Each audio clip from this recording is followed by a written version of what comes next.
Oke, selamat sore semua teman-teman. Biar aku gitu ya. Salam kenal, aku Osi dari Indonesia untuk Kemanusiaan. Aku staf komunikasi di IKA. Jadi IKA tuh sedang merayakan rangkaian 30 tahun. Nah, di bulan Agustus ini kita berkolaborasi dengan Margin Kiri dan Kekini. Terus juga dengan teman-teman klub baca yang lain dan juga sore hari ini dengan Goodreads gitu sih. Sebelumnya terima kasih teman-teman udah mau berkolaborasi kerjasama bareng. Terus apa dengan segala yang terjadi sampai saat ini gitu Mm. ya. Terima kasih banyak gitu sih dari aku. Terus oh ya dari program rangkaian di IKA tuh ada 4 program. Nah, yang sedang kita lakukan sekarang ini yaitu program Pundi Hijau. Jadi, eh, kenapa kita mulai tentang baca buku gitu, tentang lingkungan dan lainnya. Nah, itu tuh merupakan rangkaian dari 30 tahun IKA atau Indonesia untuk Kemanusiaan, serta kolaborasi dengan margin kirinya gitu sih. Mungkin itu sedikit aja gitu ya. Aku balikin lagi ke Kak Ros deh. Silakan Kak Ros.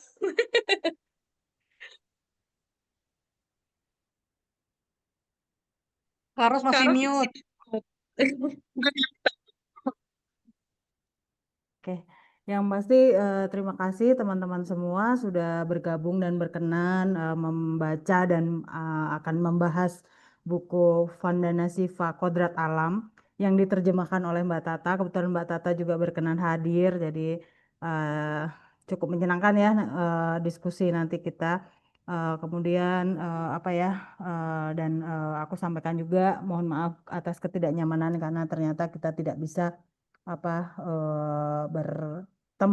bertemu muka offline di Kekini, jadi apa di akhirnya dialihkan ke Zoom gitu. Dan aku sampaikan juga terima kasih ke Kak Osi dan teman-teman IKA Indonesia untuk Kemanusiaan juga Kekini yang bisa dibilang memfasilitasi kita semua hari ini, dan semoga acara hari ini lancar. Silahkan.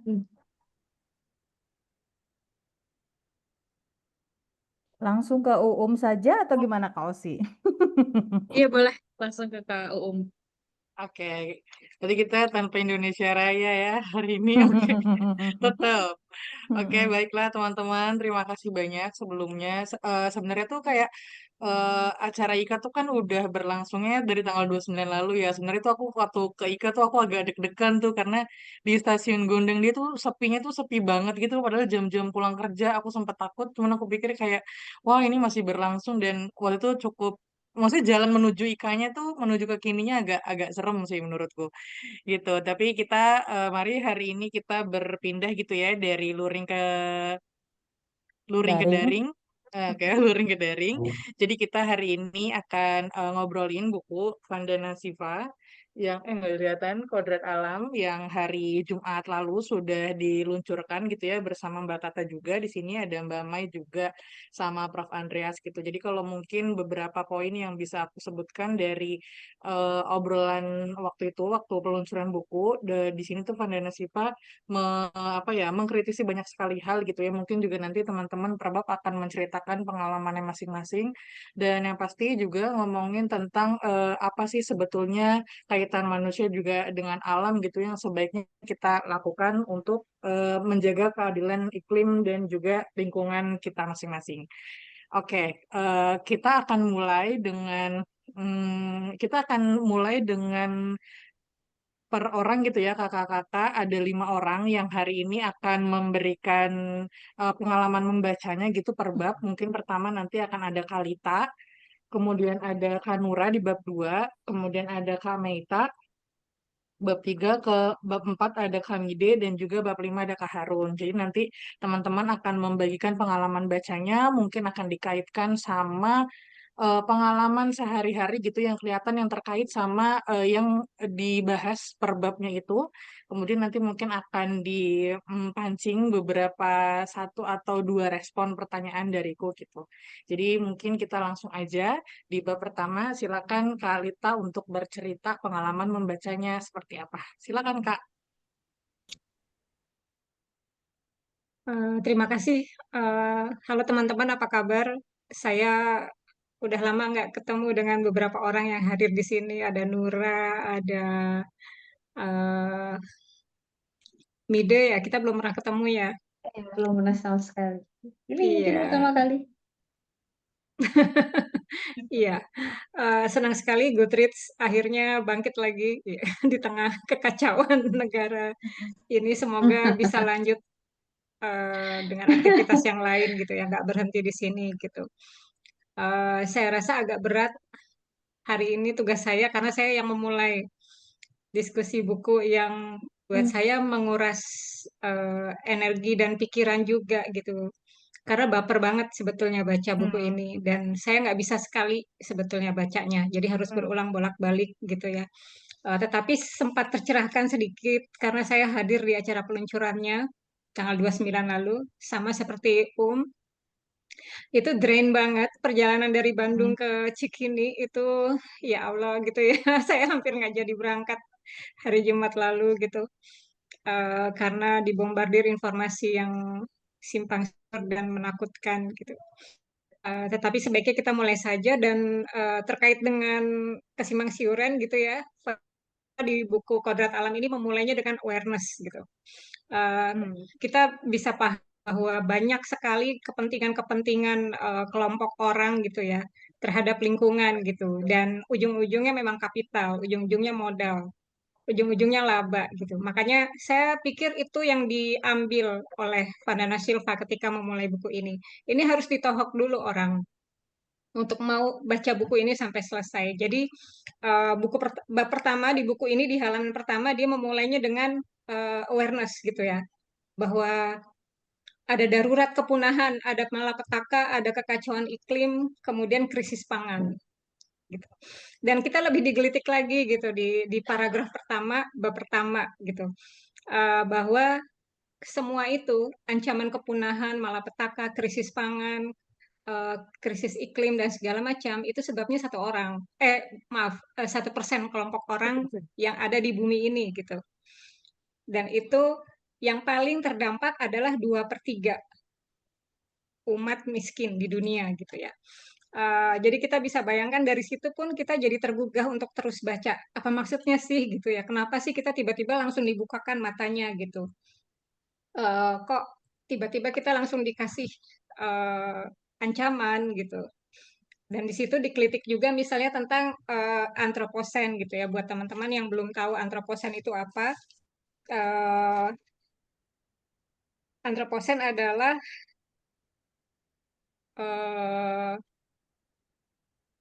mana tadi saya baca tentang bahwa ini tentang ekologi baru ya, ekologi baru, geologi baru, usulan zaman geologi baru yang ditandai dampak manusia yang signifikan dan mendunia terhadap sistem bumi, termasuk perubahan iklim dan ekosistem planet. Tetapi Vandana Shiva menolak teori ini karena menurut dia manusia itu pada dasarnya bukan predator. Satu-satunya yang membuat bumi ini hancur adalah keserakahan. Dan kemudian dia menunjuk 1% kelompok tadi gitu. Di situ dia runut misalnya ke perjanjian konvensi-konvensi yang tadinya mengikat gitu ya, dari Rio de Janeiro ya yang menggagas 2 konvensi PBB, dan itu unsurnya sifatnya mengikat, kemudian menjadi sifat sukarela di uh, tahun 2015 kalau nggak salah di konvensi di protokol Kyoto, amandemen protokol Kyoto di Doha pada tahun 2012. Itu menjadi jadi dari sifatnya mengikat bahwa kita ini satu kelompok manusia secara global yang yang hidup di satu bumi, tetapi di amandemen di tahun 2012 itu di tanggung jawab itu dipisahkan per negara. Jadi ya udah tanggung jawab satu orang aja masing-masing gitu. Di situ saya jadi ingat tentang apa ya, carbon fee ya, yang negara-negara maju itu membayar karbon ke negara-negara berkembang yang hutannya gundul gitu. Buat saya enak banget gitu ya. Itu kesannya orang boleh merokok sembarangan, tapi dia bayar denda aja, ya udah nih 50 juta gitu. Pokoknya gue bayar denda rokok, tapi gue tetap bisa merokok gitu. Eh, dan di sini Vanana Shiva memaparkan ujung-ujungnya di situ lagi korporasi-korporasi lagi gitu ya. Dan satu yang ditunjuk adalah Bill Gates. Nanti di bab 2 mungkin akan bisa dijelaskan ya. Maaf saya jadi kasih beban ke teman yang membahas bab 2 gitu. Karena di situ ada dua paradigma yang membedakan gitu. Kenapa ada orang yang begitu concern dengan lingkungan, tetapi ada juga orang yang menganggap lingkungan itu akan terbentuk dengan sendirinya tanpa adanya campur tangan kita gitu. Itu mekanis gitu ya. Itu nanti bisa dipaparkan oleh teman yang kebagian membaca bab 2. Tetapi yang mau saya sampaikan di sini adalah uh, Vandana Shiva di bab 1 ini berusaha membukakan mata kepada kita gitu, bahwa kita ini memang harus bijak gitu. Kita ini bumi, dalam tubuh kita tuh ada bumi seperti yang dipaparkan oleh Mbak Siti Maimunah ya pada hari Jumat tanggal 29 tanggal 29 Agustus lalu gitu, bahwa ada unsur bumi di dalam tubuh kita gitu. Jadi kalau hati kita sakit ya berarti di bumi kita tuh ada yang sakit gitu. Semua terkoneksi. Dan benar paparan yang diungkapkan oleh Vandana Shiva bahwa ya kita bukan menciptakan geologi baru gitu. Kita sedang menghadapi keserakahan dan itulah yang menyebabkan kehancuran gitu. Dan dilemanya kan gitu, konvensi-konvensi, perjanjian-perjanjian, konferensi-konferensi yang menghasilkan keputusan yang menyangkut soal bumi itu pada akhirnya sekarang diambil oleh orang-orang yang justru punya kepentingan terhadap sumber daya alam di bumi gitu. Misalnya pada tahun 2023 gitu ya, ada deklarasi tentang bumi yang diadakan di Uni Emirat Arab mengenai pertanian berkelanjutan, sistem ketahanan pangan dan aksi iklim gitu ya. Ada 160 negara yang hadir gitu. Yang dilematis adalah eh, konferensi ini dihadiri oleh CEO perusahaan minyak gitu. Kita jadi ini kepentingannya apa gitu ya? Apa benar mereka punya uh, itikat baik gitu sampai mau memimpin konferensi ini gitu. Dan yang ironisnya lagi, mereka membahas tentang pertanian di gurun. Saya jadi tertawa. Uh, ini korelasinya gimana ya? Mereka bahas pertanian di negara yang kebanyakan lahannya itu gurun gitu. Apa pengalaman yang bisa bisa mereka bagikan gitu? Apa kemajuan dalam bidang pertanian, ada teknologi-teknologi yang dikembangkan sehingga kita bisa memperbaharui teknik sistem pertanian yang bisa tumbuh subur di gurun gitu. Ternyata kan enggak gitu ya. Ujung-ujungnya ya Bill Gates lagi tadi muncul, dia menyodorkan makanan buatan kan, fake food itu gitu. Yang kalau dipaparkan di tanggal 29 lalu, ya itu ternyata dampaknya jauh lebih buruk dibanding kita berusaha ketahanan pangan kita gitu. Uh, Mungkin nanti Mbak Tata sebagai penerjemah bisa mengkoreksi ya pemahaman saya mengenai bagian ini. Tapi itu yang saya tangkap gitu. Uh, dan di konferensi itu juga UEA juga ada kayak bargaining position ya. Mereka hanya menjanjikan 100 dolar juta Amerika Serikat. 100 juta dolar Amerika Serikat untuk melawan krisis pangan, untuk melawan krisis iklim gitu ya. 100 juta dolar. Tetapi mereka mengucurkan 30 miliar dolar Amerika Serikat ke dana ekuitas swasta milik Green Investment yang berbasis di Dubai. Kita bisa tahu kalau soal investasi itu greenwash gitu ya. Kita seperti di brainwash bahwa uh, perusahaan-perusahaan ini punya itikat baik gitu terhadap iklim, terhadap lingkungan, terhadap penurunan emisi gas rumah kaca gitu ya.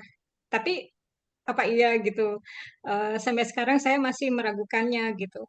Yang ada malah ada pertanian regeneratif. Misalnya kita bisa menyadari sendirilah. Sekarang itu kita apa-apa gandum, ya roti, boba gitu ya. Buat saya sekarang jauh lebih sulit menemukan tukang bubur kacang hijau dibanding penjual minuman boba. Itu pasti ada kaitannya gitu. Ekspansi masif besar-besaran, impor gandum gitu ya. Pada akhirnya beras itu terkesampingkan. Sekarang jadi lebih mahal gitu. Kita dipaksa makan gandum dalam bentuk varian yang lain gitu ya. Kemudian juga eh, macam-macam lah soal apa namanya soal gandum ini gitu.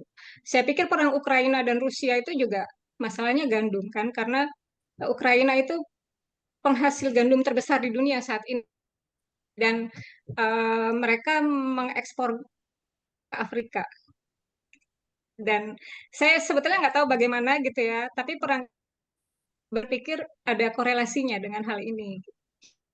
Eh, Karena Shiva juga menyebut bahwa buku ini membahas perubahan iklim. Masalahnya, penyebabnya apa? Yaitu mengeksplorasi hubungan erat antara makanan kita dan iklim. Kita bisa sadar bahwa homogenitas pangan gitu ya. Di Indonesia dari Aceh sampai Papua itu dipaksa makan nasi gitu. Padahal ketika saya di Lembata, ketika saya di Adonara, nggak apa-apa juga itu makan gandum. Nggak apa-apa juga itu saya makan sorghum. Nggak apa-apa juga saya makan jagung, kenyang-kenyang juga kok gitu. Dan itu tetap dengan sayur, tetap dengan ikan gitu. Sama saja gitu. Ketika saya di Sumba, ketika saya di Lombok, saya makan jagung gitu. Karena itu yang lebih gampang didapat.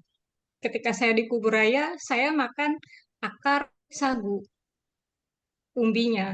Itu sebagai pengganti nasi. Eh, homogenitas pangan yang pada akhirnya itu menggunakan importir dan eh, yang perusahaan yang terkait di kebijakan ini gitu ya. eh Ya itu memang perlu kita pertanyakan eksistensinya gitu. Kenapa dipaksakan homogenitas pangan? Dan itulah awareness yang berusaha dibukakan oleh Vandana Shiva gitu, supaya mata hati kita, pikiran kita terbuka dan kita mengkritisi apa-apa yang kita makan lah paling tidak. Saya pikir itu dulu. Udah cukup 15 Oke. menit atau 20 menit. Enggak. Udah cukup, terima kasih kalau sudah dirasa cukup. Oke, terima kasih. Oke, terima kasih. Kalita, oke. Sebenarnya menarik sih ketika kamu bilang bahwa bab satu itu yang disoroti adalah pertama Vandana Shiva tuh menohok pembacanya dengan memperlihatkan bahwa sebenarnya tuh ini bukan pure manusia tapi justru keserakahan gitu yang membuat kita tuh kacau balau dan hancur gitu. Kak, kemudian aku pengen nanya, sebenarnya kalau setelah kamu membaca bab satu ini sejauh mana pemikiran Vandana Shiva mengubah cara pandangmu dalam melihat tanggung jawab menjaga isu lingkungan ini seperti apa? eh ada bagian di sini yang dia apa namanya mengulik tentang keanekaragaman hayati gitu ya, tentang iklim, pangan, kesehatan gitu. Buat saya itu pengantar gitu, pengantar terhadap kesadaran kita ya, menggugah kesadaran kita tentang bahwa isu iklim ini terkait erat gitu. Dari hulu ke hilir, apapun yang kita lakukan itu semuanya akan berpengaruh gitu. Sama seperti tubuh gitu ya. Kalau saya menganalogikan penjelasan Mbak Siti Maimunah gitu ya, bahwa tubuh kita itu sama dengan bumi gitu. Apa yang kita minum itu kan pasti akan berpengaruh dengan apa yang kita keluarkan dari tubuh gitu. Bau urin kita juga akan tercium. Oh kita minum ini gitu ya. Kalau kita kebanyakan minum gula, kalau kita kebanyakan minum eh, kafein gitu, itu dari baunya saja akan tercium gitu. Bagaimana dengan bumi gitu kan, apa yang kita tanam gitu. Dan udah banyak literatur-literatur yang menuliskan bahwa misalnya pohon itu akarnya itu saling terhubung sebetulnya gitu kan. Jadi kalau kita menebang pohon yang satu itu bisa menyakiti pohon yang lain yang ada di mana. Karena di dalam bumi ini akarnya mereka saling terkait gitu, saling terhubung. Kurang lebih seperti itu. Oke, baik. Terima kasih Kalita. Kita nanti akan menyambung lagi. Mungkin kita akan bergeser gitu ya ke yang membahas di bab kedua. Ada Kanura, silakan Kanura untuk membagikan Ya, pengalaman membacanya. jadi nyambung sama Kalita tadi ya, yang soal Bill Gates juga menarik banget. Mungkin hubungannya lebih kayak karena mereka para pemilik modal, si 1% ini, orang-orang 1% itu yang jadi pemilik modal dan mereka yang megang kuasa gitu ya.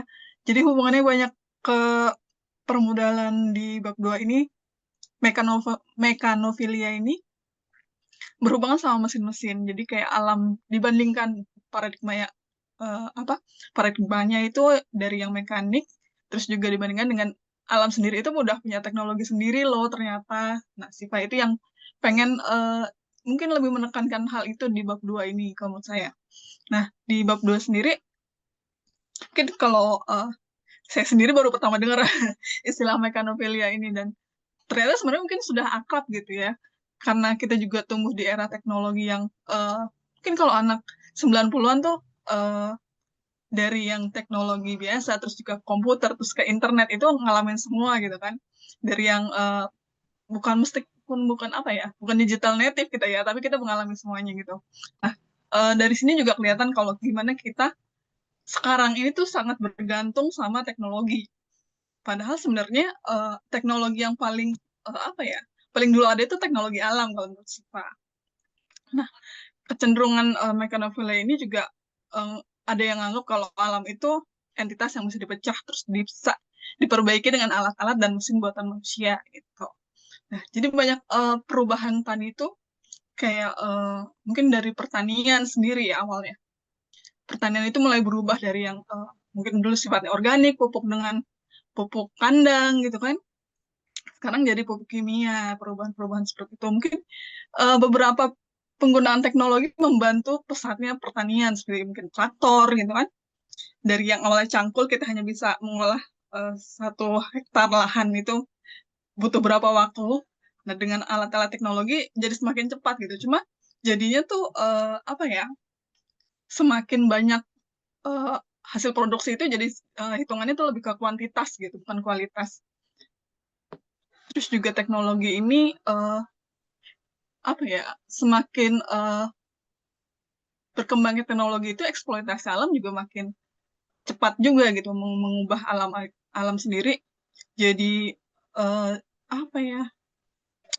semacam di kota-kotakan gitu, ini milik saya kayak gitu kalau menurut saya sih. Terus juga ada juga bukan pertentangan sih ya, tapi kayak pertanian industri sama pertanian organik itu kayak gimana sih Siva ini nyorotin perbedaan besar antara pertanian industri yang basisnya teknologi sama pertanian organik yang lebih menghormati prinsip-prinsip alamiah gitu. Nah, mungkin kalau kita taunya kalau di kota besar gitu ya, mungkin yang nggak banyak tahu juga sama kayak saya, pertanian organik tuh kenapa mahal sih gitu kan? Kita mikirnya produk-produk organik itu mahal gitu. Padahal dengan mendukung produk organik itu sebenarnya banyak hal yang kita pikirkan bagaimana melestarikan alam itu sendiri. Beda dengan pertanian industri yang memang kalau pertanian industri itu kan satu lahan itu biasanya hanya untuk satu komoditas. Nah, padahal pertanian kita sendiri zaman dulu itu mungkin lebih beragam, kayak palawija, terus juga satu lahan itu bisa berubah-ubah penggunaannya gitu. Misalkan musim ini kita bisa tanam padi, saat musim kering kita bisa bertanam palawija, terus berganti lagi dengan tanaman lain. Dan itu sebenarnya adalah cara yang untuk menyuburkan tanah itu sendiri sebenarnya kan. Tapi dengan adanya pertanian industri justru tanah itu hanya dimanfaatkan untuk satu komoditas saja, misalnya untuk sawit ya sawit aja gitu. Jadi tanahnya itu sendiri tidak beregenerasi kali ya. Aku nggak tahu istilahnya apa. Tapi seperti itu. Terus juga dibilang karena kayak tadi kehidupan yang bergantung sama mesin juga. Jadi semakin kita bergantung sama mesin dan teknologi, kita tuh kalau menurut Siva itu kita kehilangan koneksi dengan alam gitu dan pengetahuan tradisional yang udah ada. Ya itu tadi mungkin dengan cara musim bertanam kita yang sebelumnya lebih tradisional, sekarang jadi mengejar kuantitas ya, mengejar kuantitas. Jadi harus panen segini supaya balik modal gitu. Padahal kalau mungkin teman-teman lihat berita juga sering banget petani tuh mengalami kerugian karena jumlah hasil panennya itu jauh lebih banyak dan harganya jadi jatuh gitu kan karena supply-nya terlalu banyak. Mungkin kalau pernah dengar yang petani tomat yang buang tomatnya ke jalanan gitu ya, kan itu sedih banget ya. Mereka sudah susah payah bertani menanam tomat, bahkan untuk mendapatkan bibit dan pupuknya saja kadang harus berhutang. Terus saat panen itu harganya jatuh gitu. Nah itu sendiri yang kayak apa ya? Mungkin nggak kayak lingkaran setan sebenarnya ya kalau menurutku. Jadi kayak orang petani itu dipaksa untuk berhutang pupuk supaya tanamannya berbuah lebat, terus juga cepat gitu. Terus juga, namun sayangnya itu tadi karena kelebihan supply, jadi ya sementara demand-nya itu nggak terlalu banyak karena jumlahnya juga terlalu banyak kan supply-nya. Jadi nggak sebanding gitu. Nah itu apa ya kerugian-kerugian yang dari teknologi yang merusak alam kalau menurut Siva. Terus juga untuk Siva juga menekankan juga kalau menurut aku ini alternatif yang lebih alamiah gitu. Jadi mungkin lebih apa ya pertanian berbasis keberagaman hayati juga. Ya itu tadi mungkin dari cara bercocok tanam yang berbeda-beda tanamannya itu juga kan menjaga kesuburan tanah dan kesehatan ekosistem. Terus juga teknologi seharusnya sih dilihat sebagai alat yang mendukung keberlanjutan, bukannya jadi menggantikan apa ya hubungan antara manusia dan alam gitu. Jadi sebenarnya Siva tuh lebih kayak mikir manusia tuh bagian dari alam seperti tadi kata Kalita gitu kan, bukannya penguasa alam gitu. Jadi kita bisa mengeksploitasi alam tapi ya pikirkan juga alam itu gimana gitu kan, harusnya jangan ya mungkin karena kita nggak punya modal kali ya. Mungkin kalau orang-orang yang bermodal mikirnya ya apa yang bisa mereka dapatkan dari alam ini. Terus juga Siva juga menentang apa ya bioteknologi, mungkin tadi yang tadi Kalita udah sedikit singgung kayak Bill Gates mendanai penelitian rekayasa genetika gitu ya. Terus juga kalau mungkin juga teman-teman suka lihat di Jepang tuh ada semangka bentuknya kotak lah gitu. Ya kan. Terus juga apa sih alpukat apa yang kayak panjang-panjang itu di itu. Nah itu kan sebenarnya ya oke lah itu perkembangan genetika gitu ya. Tapi kan gimana dengan produk-produk pertanian lokal gitu kan?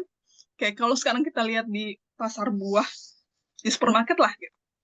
Itu kan banyak kita temuin buah-buah impor yang mungkin kita jarang temuin gitu ya. Semacam beri-beri lah segala macam teman-temannya itu. Sementara buah lokal kita sendiri semakin tersingkir. Mungkin teman-teman masih kenal buah menteng. Ya agak melenceng sih sebenarnya. Tapi banyak yang anak-anak sekarang tuh udah nggak kenal buah menteng itu kayak apa sih. Mungkin Gandaria mungkin orang anak sekarang itu taunya Gandaria itu Gandaria City gitu ya. Tapi nggak tahu kalau Gandaria itu nggak tahu kalau Gandaria itu ternyata adalah tanaman-tanaman gitu ya, pohon buah-buahan. Dan saya sendiri udah nggak pernah lihat pohon Gandaria sendiri buahnya kayak apa. Waktu itu sempat main ke Baduy dan baru tahu, oh pohon Gandaria itu seperti ini ya gitu. Saking jauhnya kita udah dengan alam gitu. Terus juga kalau di bab 2 ini Siva juga menegaskan kalau kita tuh harus belajar gitu. Gimana sih kita bisa hidup harmonis sama alam gitu, bukannya mencoba menguasai gitu kan, atau kayak modifikasi alam supaya sesuai sama keinginan kita gitu. Kayak misalkan sekarang kan banyak yang ngeluh banjir Jakarta ya. Ternyata ya memang asalnya itu di daerah yang tinggi-tinggi itu dibangun villa lah, apalah gitu kan yang merusak. Mungkin kalau sebenarnya pemerintahnya lebih tegas, area mana yang tidak boleh untuk pemukiman ya kan, mungkin bisa sedikit mengurangi bencana-bencana alam yang saat ini semakin sering terjadi gitu kan. Terus juga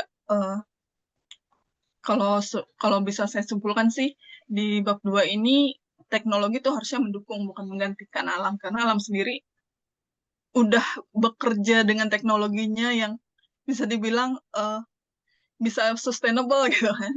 Dari zaman apa sebelum ada dinosaurus gitu kan, mereka sudah dari yang mikroba-mikroba terus juga bisa berevolusi sampai sekarang itu alam sudah bekerja keras gitu menjaganya. Tapi karena kita sendiri manusia yang eh, ingin memanfaatkan dan mendapatkan hasil semaksimal mungkin, justru bukannya melestarikan malah makin merusak gitu. Nah itu terus tadi juga eh, keberlanjutan sebagai prioritas, mungkin itu juga pendekatan yang mengandalkan teknologi mekanis tuh sering ngarah pada eksploitasi yang tidak berkelanjutan itu tadi. Sementara pendekatan keberagaman hayati sama organik itu sebenarnya bisa menjaga keseimbangan dalam jangka panjang gitu. Gitu aja sih kalau dariku. Oke, terima kasih Kak Nura.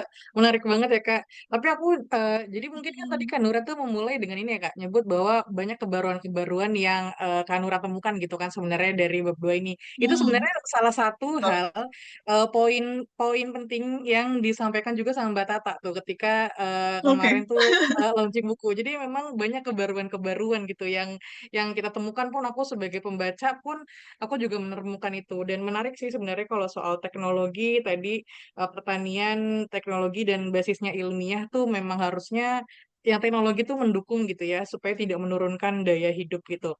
Oke, aku sejauh ini udah cukup dari Kanura. Silakan mari, nanti kita akan mengelaborasi lagi ya Kak. Boleh kita Oke, siap. ber berlanjut ketiga tuh siapa ya? Oh, Kak Meita. Iya, aku yang bab 3. Jadi bab 3 itu kan judulnya pertanian industri dan ilusi ketahanan pangan. Terus di bab awal tuh nyambung dengan yang dibahas oleh Kak Nura tadi tentang teknologi. Jadi di situ di bab di paragraf-paragraf awal itu disampaikan bahwa eh, teknologi yang paling canggih untuk hidup selaras dengan alam itu tuh adalah budaya masyarakat adat. Dan karena kehidupan masyarakat adat itu bisa selaras untuk menjaga keanekaragaman hayati 80% sampai 80% gitu. Karena kalau misalnya em, kebudayaan yang modern sekarang, terutama di sini karena di sini bahasnya adalah pertanian industri, jadi pertanian modern itu dia em, apa namanya membuat banyak tanaman itu punah gitu. Awalnya manusia itu mengkonsumsi sampai lebih dari 10.000 spesies tanaman gitu. Tapi sekarang kalau saya berkaca dari makanan saya sehari-hari, kayaknya saya cuma bisa menyebutkan sampai 10 deh. Itu juga banyak yang berulang kan, kayak misalnya protein hewani itu ya pasti itu aja gitu. Kemudian sayur juga karena saya orangnya makannya pilih-pilih gitu, jadi kayaknya juga tiap hari itu aja gitu. Itu eh, sebuah ironi sih. Dan eh, jadi kemudian dia juga menyebutkan di bab awal itu dia menyebutkan soal 4 ilusi akibat paradigma fosil yang ini sebenarnya dibahas juga di bab 1 dan di bab 2. Tapi ini kayaknya kayak mau menegaskan bahwa eh, manusia itu beneran pengen berpisah dengan alamnya gitu. Dia pengennya itu sebagai penguasa dan alam itu adalah penyedia semua kebutuhannya Iya. manusia gitu. Jadi 4 ilusi akibat paradigma fosil itu adalah satu ilusi keterpisahan dan penguasaan, di mana manusia sebagai penguasa lingkungan, kemudian yang kedua adalah ilusi bumi sebagai bahan baku, kemudian yang ketiga ilusi antroposentris, yang tadi sempat di-mention juga sama Mbak Lita, kemudian yang keempat adalah ilusi bahwa budaya penduduk asli adalah terbelakang. Padahal seperti yang saya sebutkan tadi bahwa budaya adat itu sebenarnya yang paling canggih dalam menjaga keanekaragaman hayati. Kemudian terkait dengan pertanian industri, ini dia membahas spesifik soal monokultur industri. Jadi menurut penulis bahwa monokultur industri itu dari awal dia ditumbuhkan, si tanaman ini dari awal ditumbuhkan sampai kemudian didistribusikan kepada eh, pe- pengkonsumsinya atau konsumennya, itu tuh dia eh, selalu membutuhkan si fosil. Jadi pada akhirnya si monokultural industri ini dia itu sangat berpengaruh pada perubahan iklim. Dari tanaman ini ditanam dengan pupuk yang pakai nitrogen. Pupuk nitrogen itu ternyata pupuk dari nitrogen itu dia kayaknya diekstraksi dari minyak bumi, kemudian kemudian dia tumbuh, kemudian didistribusikannya pakai mobil-mobil, atau kalau misalnya dari tempat yang jauh dia pakai pesawat. Kemudian untuk penyimpanannya juga karena dia datang dari tempat yang jauh, dia harus dilakukan sesuatu terhadap tanaman ini supaya masih bisa dikonsumsi ketika di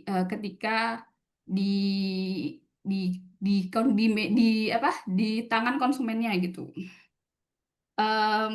Jadi sistem pangan monokultur industri ini toksik menurut penulis. Dan ini tuh si monokultur industri ini itu ngingetin saya waktu saya baca buku Sapiens, tapi saya baca buku Sapiens itu yang versi grafik novel. Di situ dibilangin ada revolusi manusia itu dimulai dari ketika kita menanam gandum. Ketika kita menanam gandum, maksudnya bukan kita ya, maksudnya si orang sana itu menanam gandum, itu banyak tanam spesies-spesies tanaman kemudian dihilangkan supaya orang-orang ini bisa kayak fokus menanam gandum gitu. Kemudian kemudian di sini juga dimention soal pertanian ala militer. Jadi pertanian itu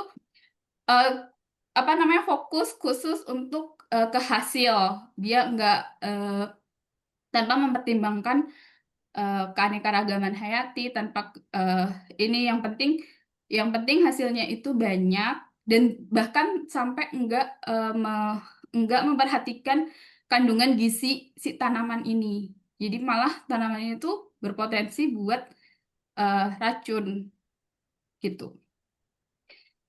Itu terus ada juga satu hal yang disisipkan di bab 3 ini adalah seruan Leipzig. Aduh, bacanya gimana ya? Seruan Leipzig. Jadi Leipzig itu kayak suatu konferensi di Jerman yang didatengin oleh si penulis. Jadi penulis itu di konferensi itu dia menuliskan sebuah seruan bersama rekannya. Itu intinya adalah bahwa ketahanan pangan itu ada di tangan perempuan, dan dia menyerukan untuk mengatakan tidak pada panganan baru dan pematanan kehidupan. Panganan baru dan pematanan kehidupan ini kayaknya sempat dimention di bab sebelumnya juga. Ini yang dimaksud adalah GMO. Aku lupa kepanjangan dari GMO, tapi itu kayak semacam Genetically modified organism. ya, jadi tanaman yang dimodifikasi gitu kan. Dan jadi terus dengan adanya si monokultur industri ini, itu petani-petani kecil jadi hilang. Akhirnya semua orang itu bergantung pada industri monokultur. Kalau ini tuh saya sempat bahas dengan teman-teman yang ada di Bayan di suatu suku di Sumatera, di Nusa Tenggara. Jadi mereka bilang miris gitu. Jadi teman-teman saya ini miris gitu.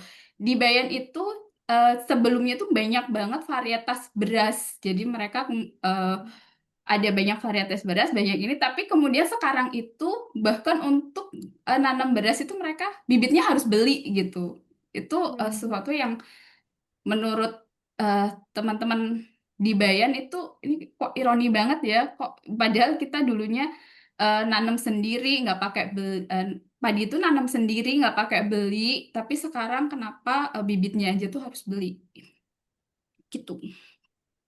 eh Apalagi ya? Ci- eh,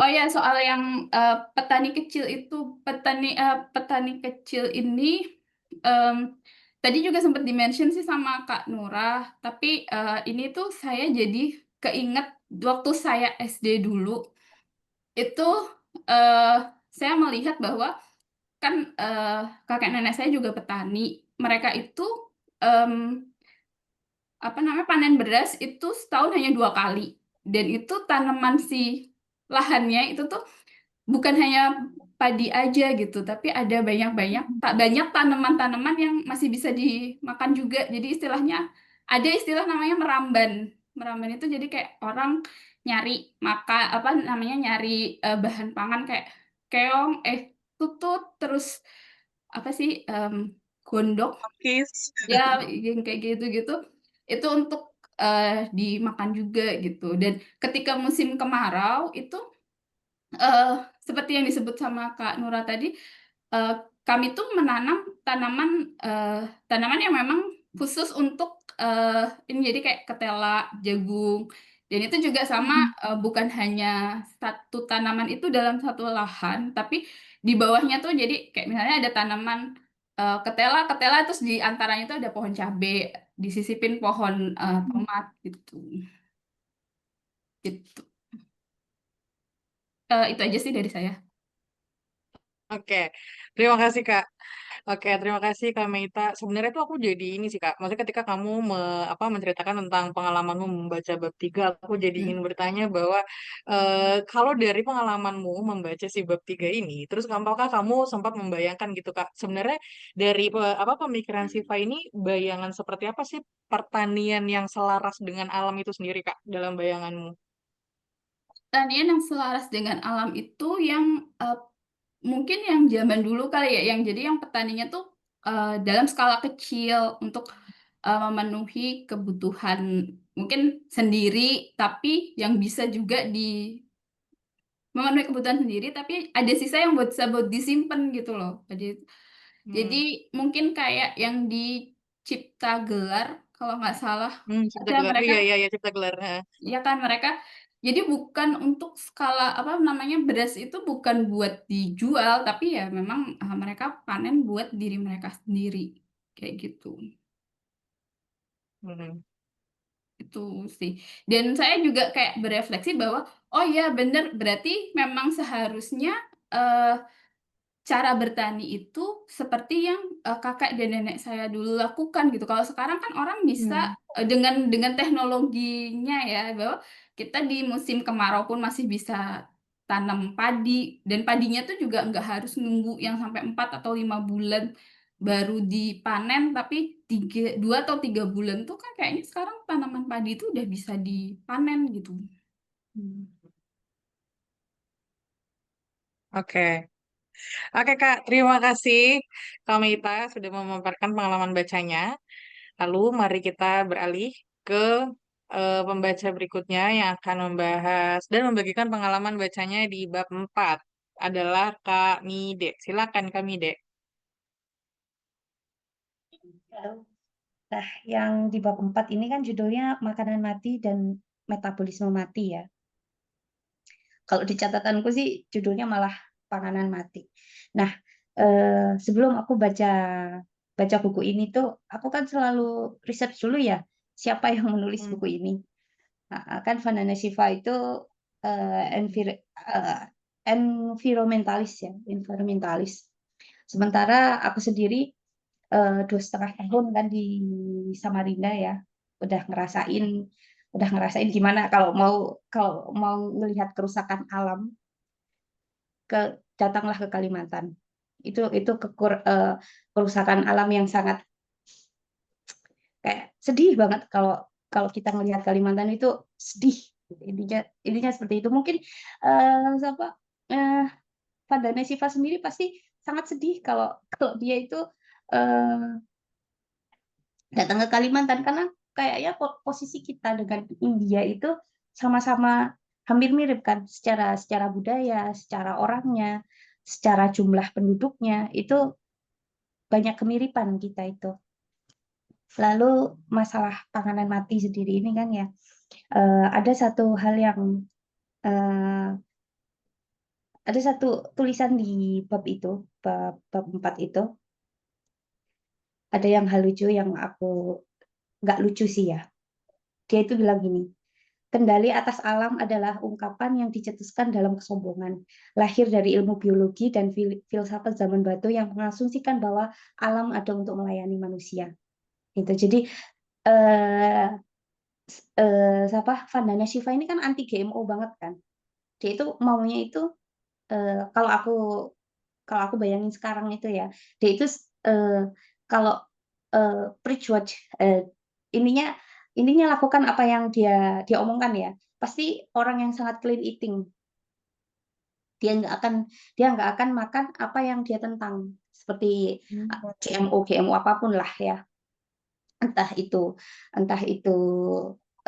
beras yang sudah termodifikasi atau jagung yang termodifikasi atau jagung dan buah-buahan yang termodifikasi, itu kayak dia itu anti banget di biografinya itu. Dan dia itu sempat sama pemerintah India itu dimasukkan dalam list orang yang harus diawasi karena dia dianggap menerima dana dari luar negeri untuk membuat profil India itu sebagai negara yang bukan questionable ya, nggak bagus produknya, karena pada akhirnya masalah panganan mati ini, kenapa panganan mati, kan karena dia anti GMO ya, dan menganggap semua bahan makanan yang sudah dimodify itu nggak bagus untuk tubuh, karena apa yang masuk ke tubuh kita, kayak kata kakak yang di pertama tadi Kalita itu, apa yang masuk ke tubuh kita itu pasti keluarnya apa gitu, dan keluarnya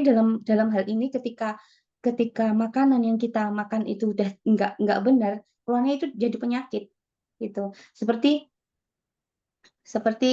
penyakit kronis ya, penyakit kronis apalagi sekarang itu metabolisme kita kan jelek banget ya, kayak diabetes, penyakit kronis seperti ini yang sebenarnya itu ujung-ujungnya makanan yang masuk makanan yang masuk ke tubuh kita asalnya itu ya dari tubuh makanan itu, entah itu diabetes, entah itu kolesterol, entah itu darah tinggi. Dia itu anti banget dengan GMO, dan dia itu anti banget dengan Nestle.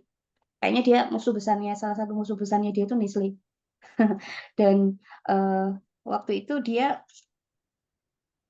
memulai kegiatan aktivisnya ini ketika ada Bhopal disaster. Ada yang tahu Bhopal disaster nggak?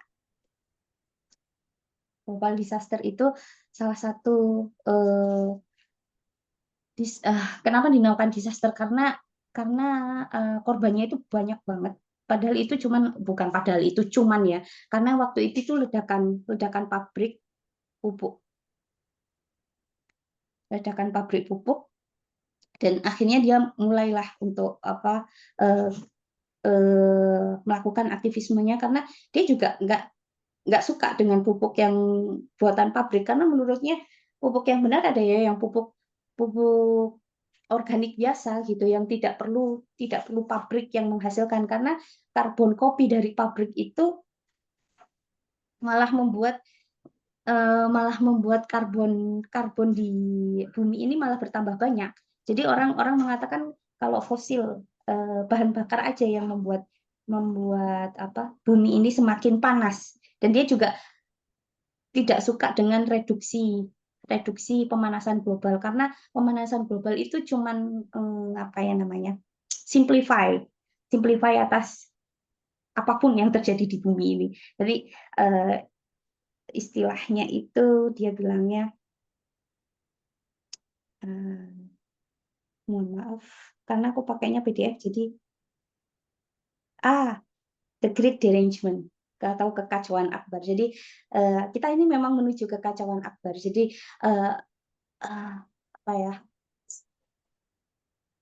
Vandana Shiva ini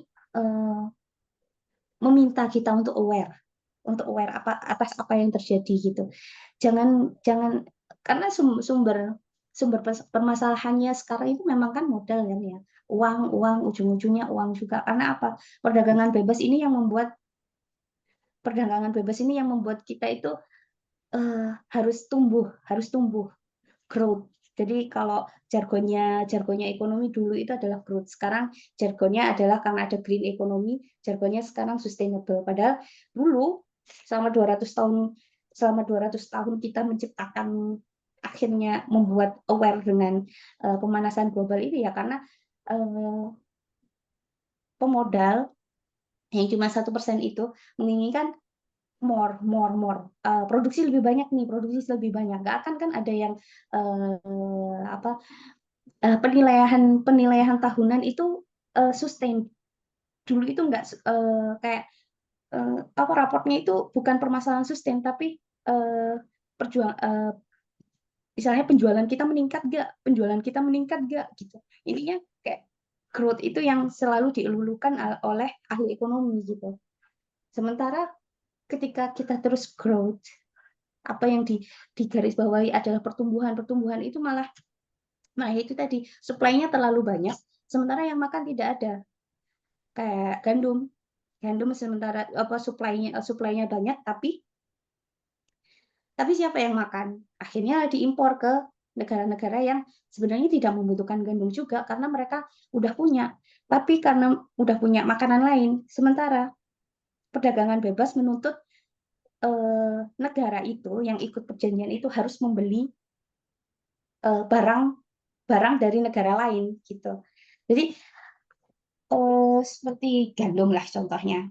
Dan yang paling ini sih ngomongin senjata ya, perjanjian senjata antara Amerika sama NATO ya. Jadi kayak perjanjian mereka itu menuntut NATO untuk membeli sekian persen dari GDP Eropa senjata dari Amerika. Ini sama aja sih kayak makanan. Perdagangan bebas itu pasti ada perjanjiannya. Kamu harus beli ini berapa biar nanti makananmu produksi yang kamu punya bisa dijual di negaraku gitu. Kayak perang tarif itu endingnya kan ya cuman itu sih, uang. Itu kalau menurutku lebih banyak ya kan karena memang judulnya di bab ini adalah panganan mati ya. Salah satunya yang dia bahas itu tentang sapi gila. Tapi menurutku Vandana Shiva membahas sapi gila ini di sini tuh sangat simple ya. Sementara penyakit sapi gila ini trace-nya itu ternyata sangat panjang. Salah satu penyebab sapi gila ini kan prion ya namanya. Nah, prion ini disebabkan karena apa? Ketika herbivora dipaksa untuk menjadi karnivora. Jadi tahu penyakit kuru yang ada di Papua? Itu salah satunya karena beberapa suku di Papua itu menghormati kerabat yang mati dengan memakan jenazahnya. Nah, ternyata itulah ketika manusia memakan manusia itu sendiri, kayak praktek kanibalisme itu. Nah, di situ prion muncul. Nah, prion ini manifestasinya itu sangat lama dan tidak terjadi di manusia aja gitu loh. Ternyata makanan sapi itu ternyata ada yang dari unsur sapinya itu sendiri. Sementara sapi itu bukan karnivora. Jadi sapi itu dengan dikasih makanan yang terindustrialisasi ini, mereka itu sebenarnya memakan dirinya sendiri. Kayak kanibalisme di sapi. Sementara itulah yang membuat prion itu tertransfer antara sapi nantinya ke manusia. Dan prion itu sebenarnya kalau kalian pernah baca buku tentang prion dan penyakit sapi gila ini ngeri sih karena manifestasinya itu lama dan manifestasinya itu kadang-kadang dalam bentuk demensia. Lalu dan demensianya itu semakin mudah dan menyerang manusia itu semakin mudah, bukan semakin tua. Orang itu meninggal bahkan sebelum kena demensia dulu itu gitu. Sekarang enggak. Orang itu karena semakin sehat malah kena demensia, karena penyakit demensia itu lebih banyak di sini, sementara industri kesehatan untuk mengurus orang-orang yang tidak bisa mengurus sendiri itu masih sedikit. Dan ini ujung-ujungnya masalah makanan juga. Tadi masalah sapi tadi, dan semua makanan buatan. Kalau makanan buatan ada nanti di bab lain ya. Sementara kalau ini kan lebih genetikal ya, secara genetik diubah. Dan itu bagi memang penelitiannya nggak semasif itu ya, karena backingan industri makanan pasti sangat besar untuk menekan penelitian yang lain, karena penelitian kan juga butuh modal kan. Siapa yang mau meneliti sesuatu yang melawan industri sebesar itu gitu. Jadi kayak kekacauan akbar itu kita harus menerima kalau itu sudah terjadi. Jadi aware, tapi kayak aku sendiri tuh helpless gitu, karena salah satu pengalaman waktu di Samarinda itu ini menghadapi perusahaan tambang ya. Saya tanya tuh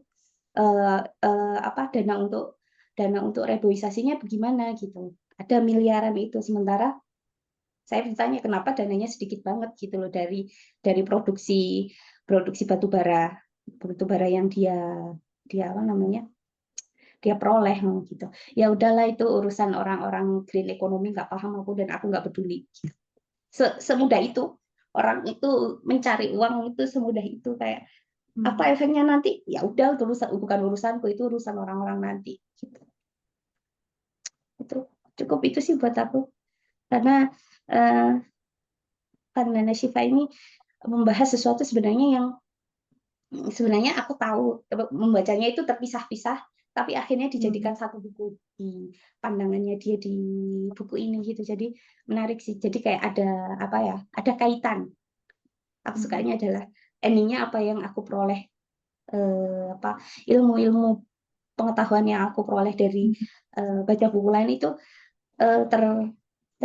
terikat di satu buku ini. Jadi ada kaitannya gitu. Kita aja Kak. Oke, terima kasih Kak Mide. Kak, sebenarnya menarik ya yang kamu sebut juga soal kehancuran akbar itu dan juga kaitannya soal makanan. Boleh dong Kak, kamu mau minta elaborasi gitu dari Kak Mide gitu. Kalau dari pandanganmu sendiri, sejauh mana sih sebetulnya pilihan-pilihan makanan yang kita pilih atau yang kita konsumsi sehari-hari itu sebenarnya berkaitan juga sama keadilan iklim dan juga kesehatan secara menyeluruh. Walaupun ya kekacauan akbar ini sebenarnya juga sudah terjadi, tapi kita setidaknya aware gitu kan. Silakan Kak.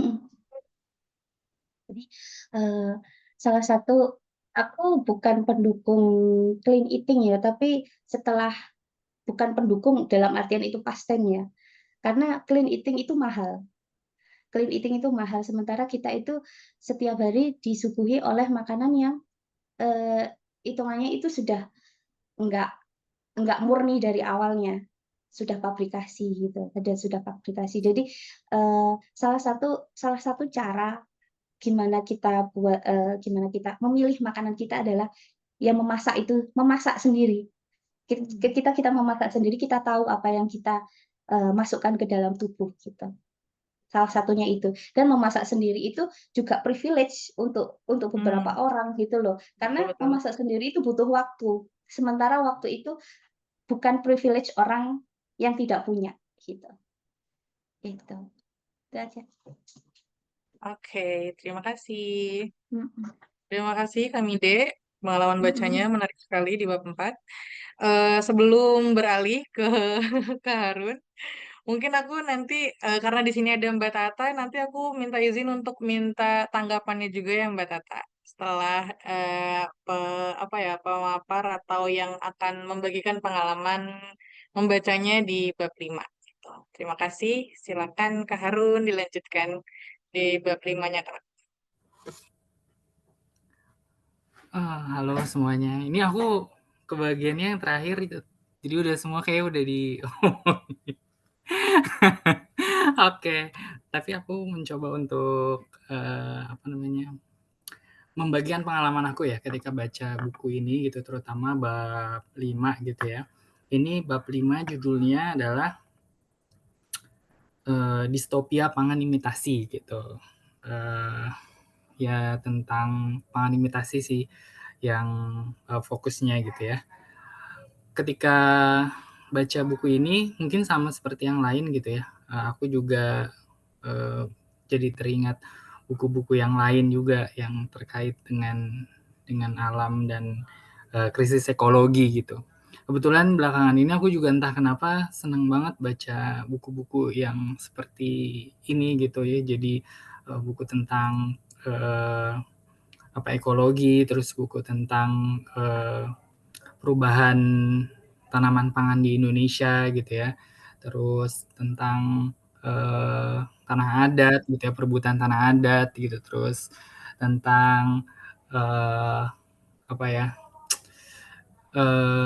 Seperti makanan-makanan pokok di Indonesia yang mulai berubah gitu. Bukan mulai berubah sih, sudah berubah gitu ya dari yang tadi gitu. Jadi banyak banget buku-buku sebenarnya yang tentang ini gitu. Terus terakhir itu yang aku baca dan berasa inget banget gitu ya tentang buku ini tuh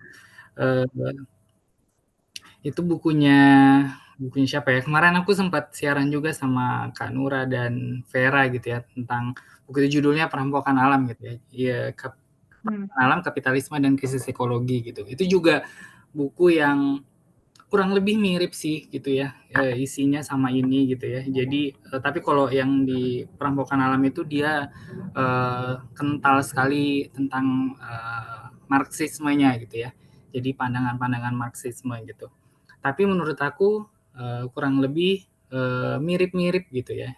Contohnya misalnya adalah bagaimana kapitalisme itu mengubah alam itu menjadi lebih buruk gitu ya. Kenapa? Karena kapitalisme itu menuntut kayak ya itu tadi gitu ya, semuanya ujungnya uang atau laba gitu. Sehingga tanaman-tanaman yang menghasilkan gitu ya, yang menghasilkan uang lebih banyak itulah yang akan ditanam gitu. Jadi dia akan mengalahkan tanaman-tanaman lain yang istilah kata ya tidak menguntungkan buat para pengusaha tersebut atau pemilik modal gitu.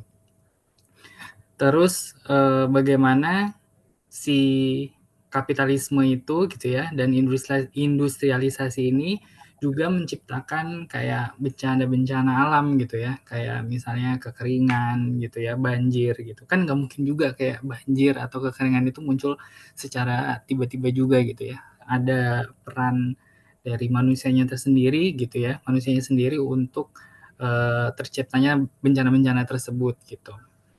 Atau kalau kemarin juga aku udah cerita juga dikasih apa namanya ada analogi gitu ya waktu siaran gitu bahwa generasi kita, generasi aku lah ya, generasi yang mungkin lahir di tahun 80-an atau 90-an atau mungkin sebelum 80 gitu ya.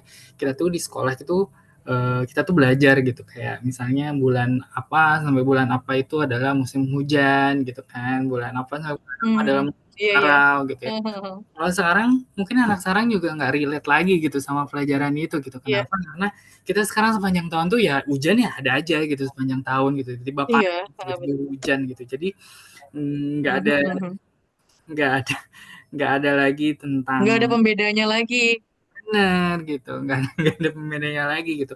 Menurut aku itu contoh kecil yang secara nyata bisa kita rasakan gitu ya bahwa memang ada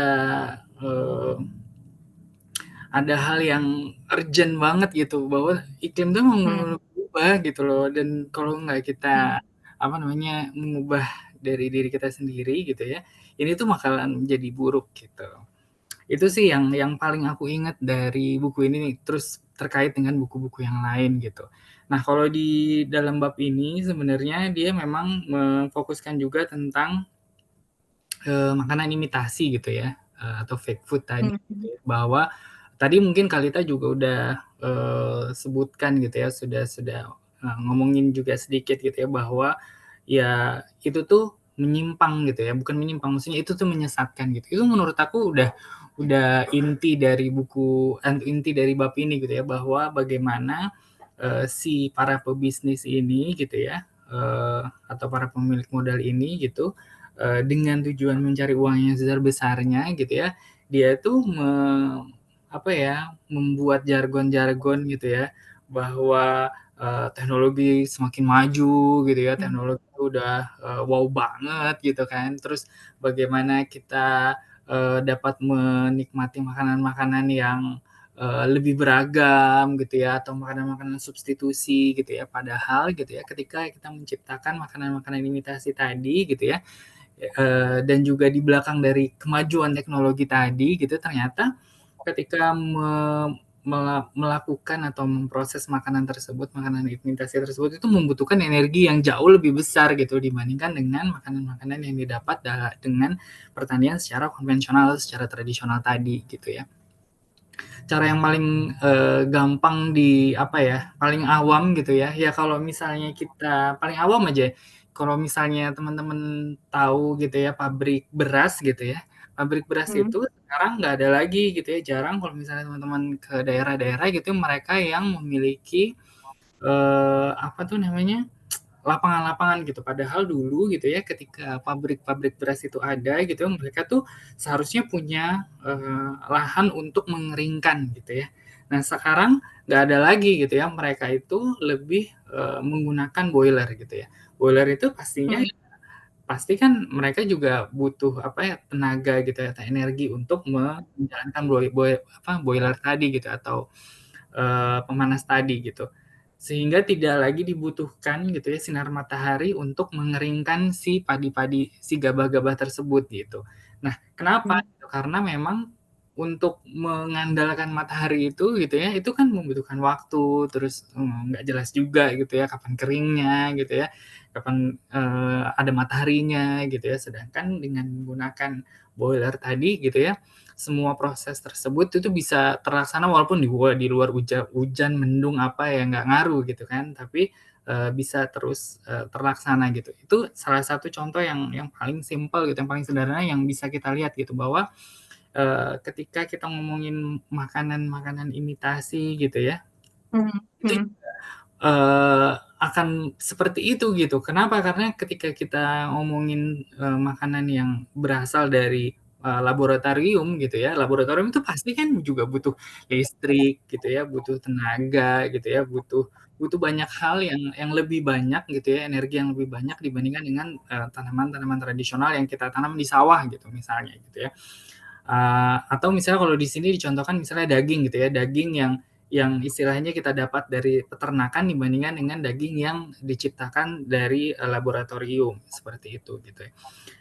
Terus kemudian selain energi listrik gitu ya, juga dibutuhkan kayak tadi energi solar, energi-energi yang berasal dari kalau kita bilang dari fosil gitu ya, yang fosil itu juga kan adanya berjuta-juta tahun gitu ya, dan tidak bisa tergantikan gitu. Jadi memang energi itu yang akhirnya dipakai lebih banyak di penciptaan si makanan-makanan imitasi tadi gitu. Nah, ada pertanyaan yang menarik juga gitu ya di dalam bab ini gitu ya. Jadi ada pertanyaan tentang bagaimana produk-produk ini gitu ya, hasil laboratorium itu dinamakan produk makanan atau produk farmasi gitu. Jadi makanan hasil laboratorium itu produk farmasi atau produk makanan sih gitu. Karena kalau dari pendekatannya dari industri farmasi gitu ya, ya kita tahu lah sekarang gitu ya, industri farmasi itu ya bagaimanapun banyak buruknya gitu ya, masalahnya misalnya gitu ya dari limbahnya gitu ya, terus kemudian dari ya tadi pemakaian energi yang lebih besar gitu ya, dan pastinya juga menimbulkan gitu ya dampak buruk terhadap lingkungan yang lebih besar gitu kalau pendekatannya itu adalah secara industri farmasi gitu. Nah masalahnya sekarang ya tadi itu gitu ya, bahwa ya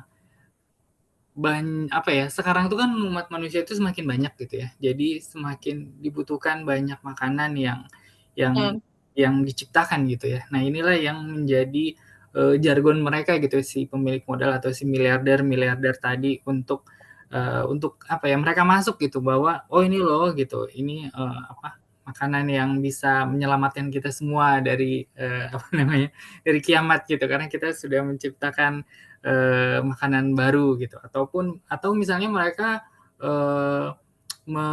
ini kan apa namanya ya menitik beratkan terhadap oh ini tidak dari apa namanya hewan atau tidak dari hewan gitu karena ini merupakan makanan vegetarian gitu ya padahal ketika kita ngomongin makanan vegetarian yang dari hasil laboratorium tadi gitu ya itu udah jadi nggak jadi sehat lagi gitu ya ketika Mm. kita ngomongin makanan vegetarian tadi gitu tapi mereka bisa ambil dari situ gitu sudutnya gitu ya bahwa oh ini makanan vegetarian nih gitu ya makanan yang tidak berasal dari hewani gitu ya tapi terasa seperti daging hewan gitu ya diciptakan sebagaimana mungkin gitu ya dengan pasti dengan bahan-bahan kimia gitu kan yang untuk terciptanya rasa-rasa seperti tadi gitu. Jadi mereka bisa ngambil kayak ya isu-isu go green gitu. Jadi Yap, yap. apapun yang mereka inginkan demi laba yang besar itu ya mereka bisa masukin gitu ya industri go green, industri vegetarian gitu ya dan lain-lainnya gitu. Mungkin itu aja kali ya dari aku gitu. Lebih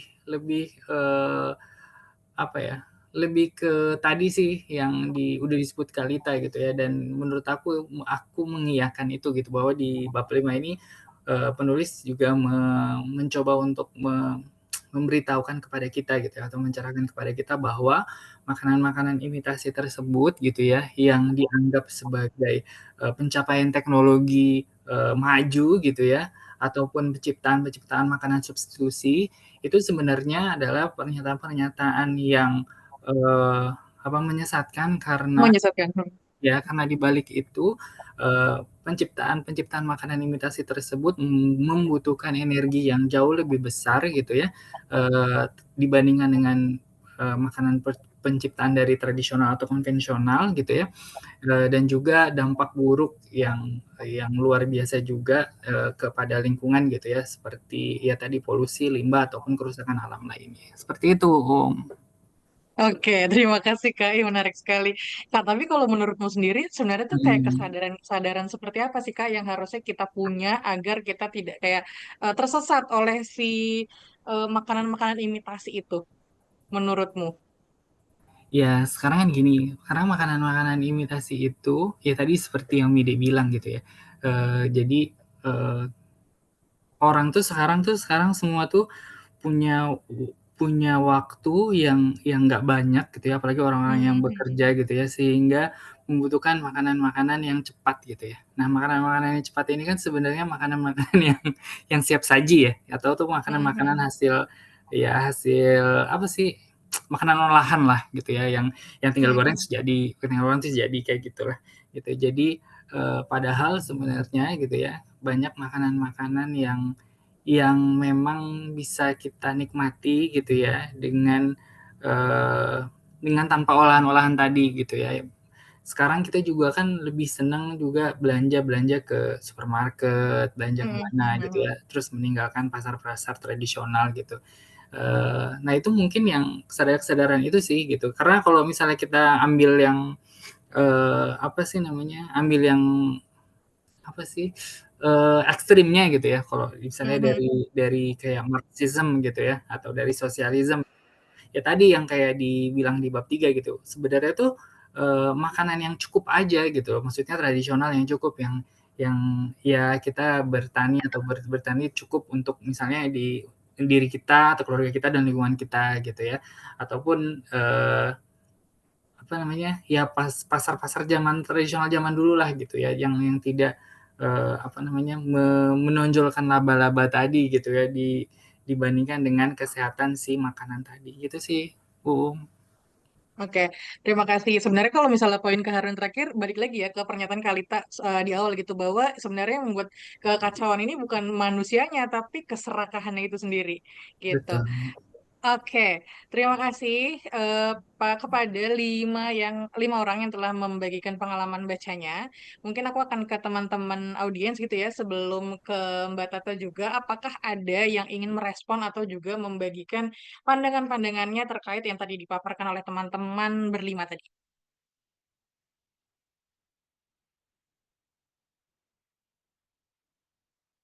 Silakan teman-teman, apakah ada?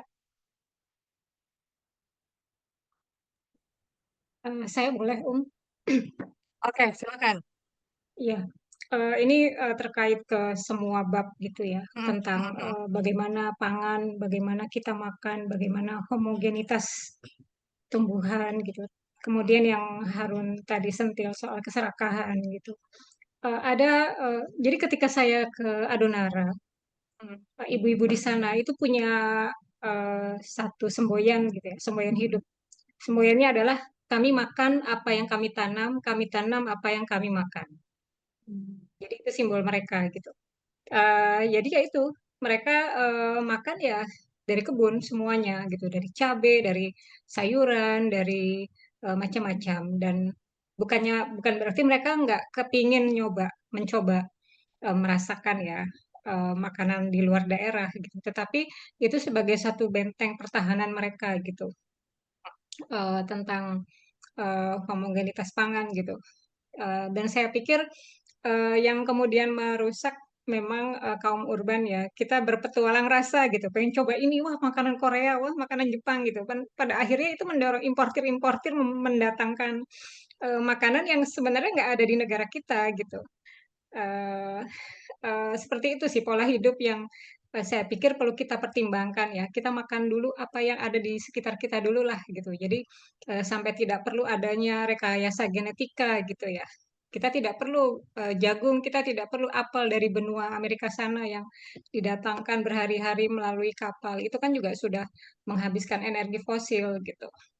Eh, dan kita perlu belajar juga tumpang sari gitu ya di pot-pot kecil. Jadi satu cabai di sekitarnya kita tanam apa lagi gitu.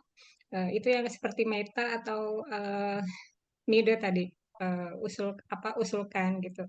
Jadi dalam satu plot tanah itu ditanam bermacam-macam tanah dan itu kan sebetulnya kearifan lokal yang memang sebetulnya sudah Betul. dijalankan berabad-abad di tanah ini gitu ya, di Nusantara ini gitu.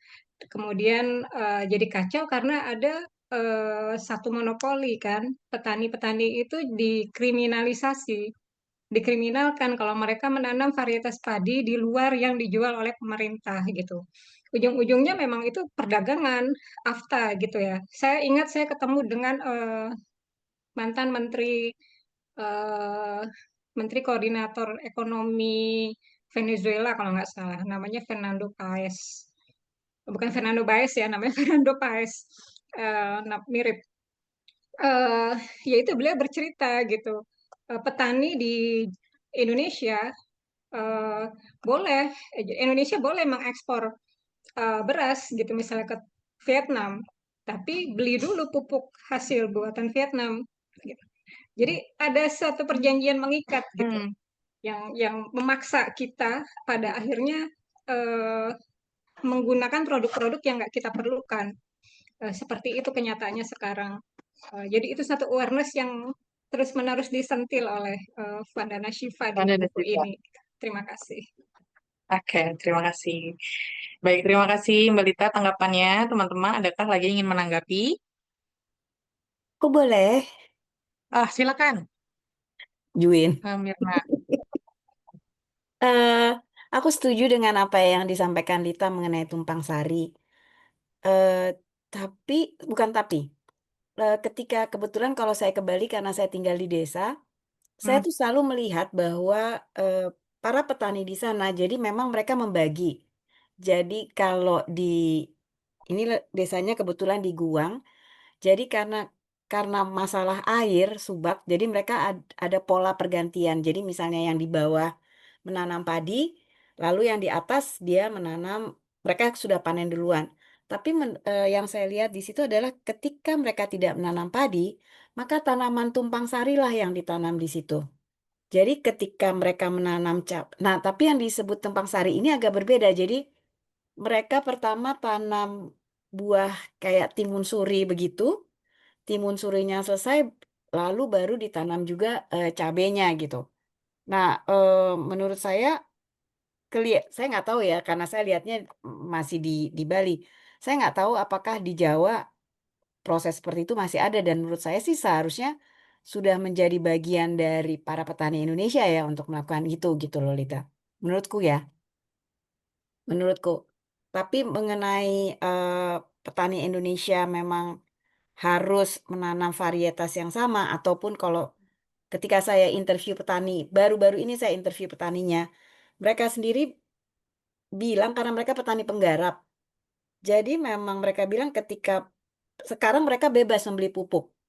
Karena pupuk yang diberi dijatah oleh pemerintah itu tidak cukup untuk mereka mereka pakai gitu loh.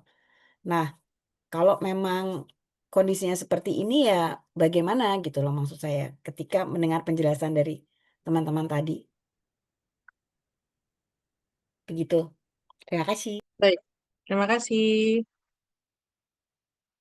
Oke, adakah lagi teman-teman ingin menanggapi? Aku boleh, Boleh. aku Oke, silakan. berbagi Oke, cerita dari perkenalkan Mirna dari IKA. Oke, Mirna dulu. Mungkin aku mau Oke. nanggepin aja sih.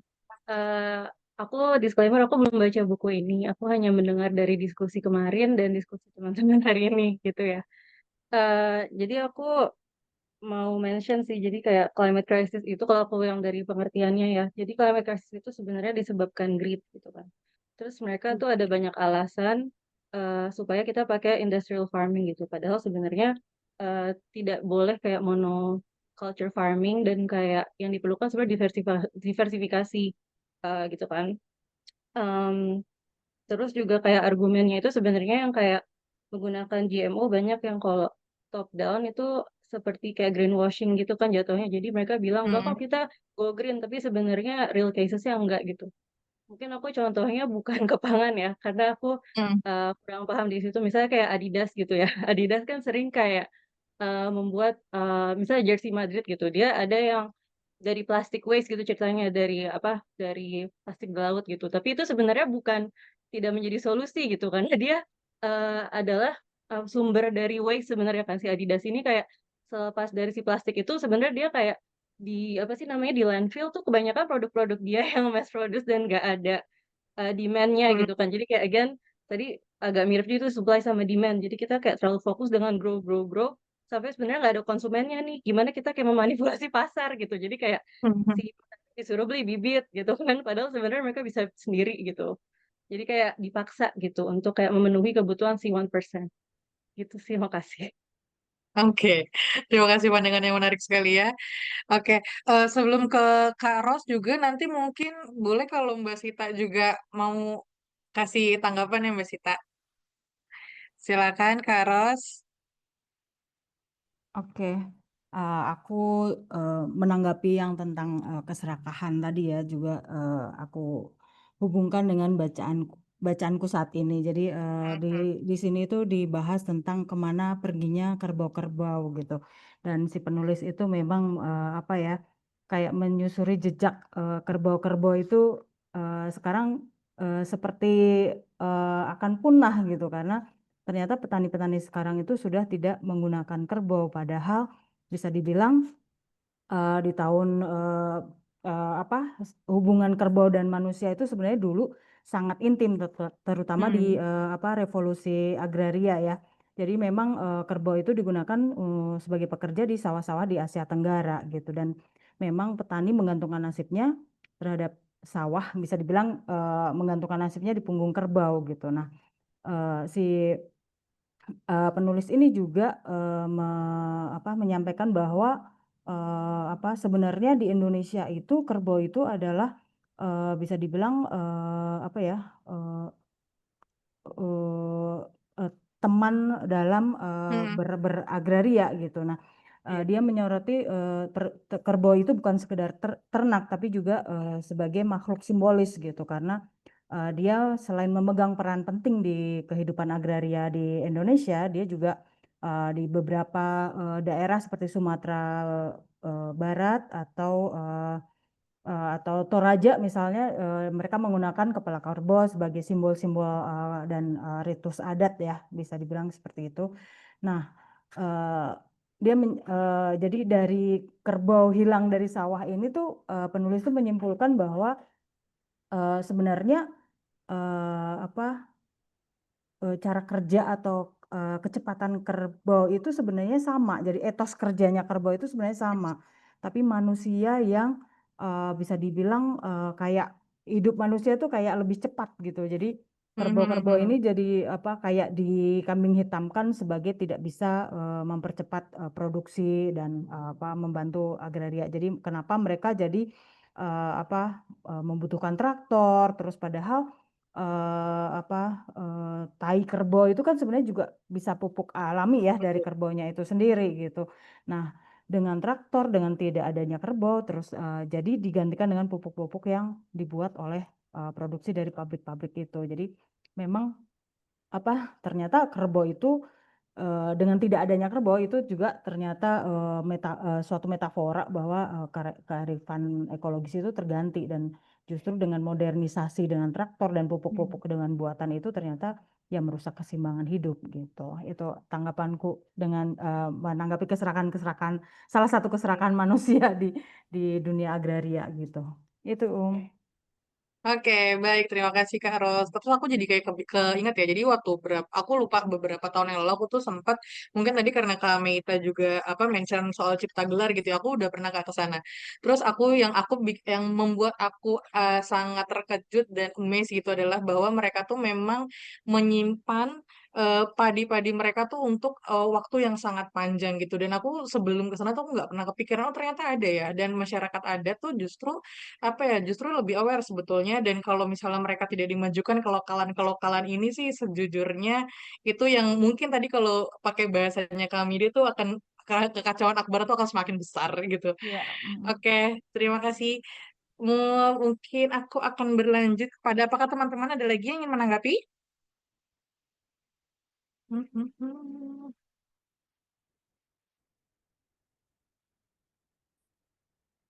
Oke. Mbak Sita, apakah ingin menanggapi Mbak? Melalui Bu Vero, kita bisa mau menyampaikan Ya, maaf. keseruan ini kepada Presiden dan ada Oke. Lagi dengerin itu. Lagi dengerin berita. Presiden barusan ini kan ya. Ya, maaf, ini saya harus mengaku berdosa karena saya memantau dengan ada konferensi pers perempuan jaga Indonesia semalam. Karena kegiatan diskusi semalam, saya nggak bisa ikut rapatnya, jadi saya berbagi badan, berbagi telinga.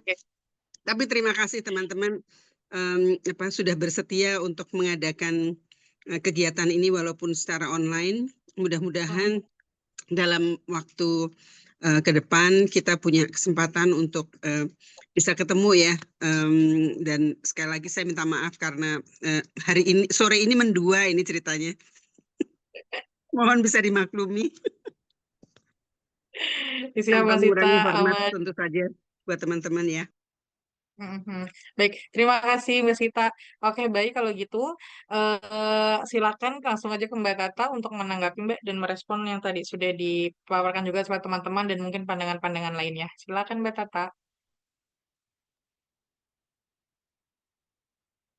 terima kasih. Terdengar suaranya. Aman Mbak? Halo? Ya. Ya, ini tadi sampai bab 5 aja ya, bab 6 enggak ya? Biar penasaran Mbak. Oh, begitu. Tapi nggak apa-apa kalau Mbak Tata mau mengelaborasi juga Mbak. Enggak, cuma tanya aja. Oke. Ya. Tadi yang pertama tadi siapa? Mbak Lita. Ya, Mbak Lita tadi mau tanya apa ya, Lita? Yang tadi soal penafsiran tadi, yang mana yang dimaksud ya? Ada kan Mbak Lita? Nah, itu belum dibuka. Gimana ya Mbak Tata? Yang mana tadi? Tadi kau tanya tentang apa? Apakah itu penafsirannya benar apa enggak gitu. Tapi aku tadi lagi ngapain tiba-tiba dengar namaku disebut jadi aku atau sudah lupa lewatkan aja atau bagaimana? Eh, Sebetulnya penafsiran saya secara keseluruhan di bab 1 sih, Mbak Tata, tentang konvensi-konvensi, tentang Oh ya. ini yang mengikat apa pergeseran dari perjanjian yang mengikat secara hukum ke perjanjian yang berdasarkan sukarela sesuai dengan negara gitu, Mbak Tata. Oh, itu ada di COP itu yang kemarin di Paris itu. Nah, Iya itu betul. memang akal-akalannya para 1% itu. Itu yang membuat kita jengkel kan kenapa mereka mencaplok agenda-agenda besar yang seharusnya eh, untuk kebersamaan bumi ini, tapi mereka mencaploknya untuk kepentingan mereka sendiri. Itu sih sebenarnya. Mungkin kalau yang hal itu bisa dicari rujukannya di banyak buku ya, bisa dicari. Tapi intinya adalah bahwa si Siva ini ingin menceritakan bahwa mereka ini eh, sangat praktek-praktek tadi itu, praktek ekologis lah ya, praktek yang keserakahan lah yang yang membuat bumi ini rusak gitu dari kelompok 1% itu. Contohnya yaitu mereka menggeser agenda, kemudian sampai merambah ke pemerintah segala. Di situ kan ada ceritanya. Sebenarnya bab 1 itu adalah mirip-mirip ringkasan dari seluruh buku itu sebenarnya. Membaca bab 1 aja kita sudah akan paham sebenarnya, cuman akan lebih detailnya pada bab-bab berikutnya. Terus ini lagi satu tips lagi ya, kalau kita membaca buku-buku Vandana itu, di paragraf terakhir itu adalah semacam inti dari apa sih pesan yang ingin dia sampaikan sebenarnya. Dan itu yang menarik. Yang menarik kalau di Terra Viva itu ada filosofi-filosofinya gitu di paragraf terakhir. Semacam apa ya ringkasan dari apa sih yang tadi disampaikan gitu. Dan yang saya pelajari ya dari menerjemahkan buku-buku Siva ini adalah bahwa dia itu memang seorang filsuf ya. Maka kenapa kehadiran Robert di rangkaian ini menjadi penting? Karena Robert menegaskan apa filosofi-filosofi tentang bagaimana hubungan manusia dan alam ini perlu sungguh kita pahami betul gitu. Karena semua praktek-praktek yang kita lakukan itu semuanya kan berasal dari pemikiran-pemikirannya. Dan itu mempengaruhi tidak hanya manusia saja gitu, tapi juga alam dan isinya gitu. Sehingga buku ini sebenarnya lebih ke wanti-wanti ya, karena kalau di Indonesia sendiri belum banyak sebenarnya yang namanya makanan imitasi itu sebenarnya belum banyak. Kita kan belum ada yang namanya ASI palsu, kemudian makanan imitasi semacam daging imitasi itu baru mungkin yang banyak adalah di restoran-restoran vegan ya.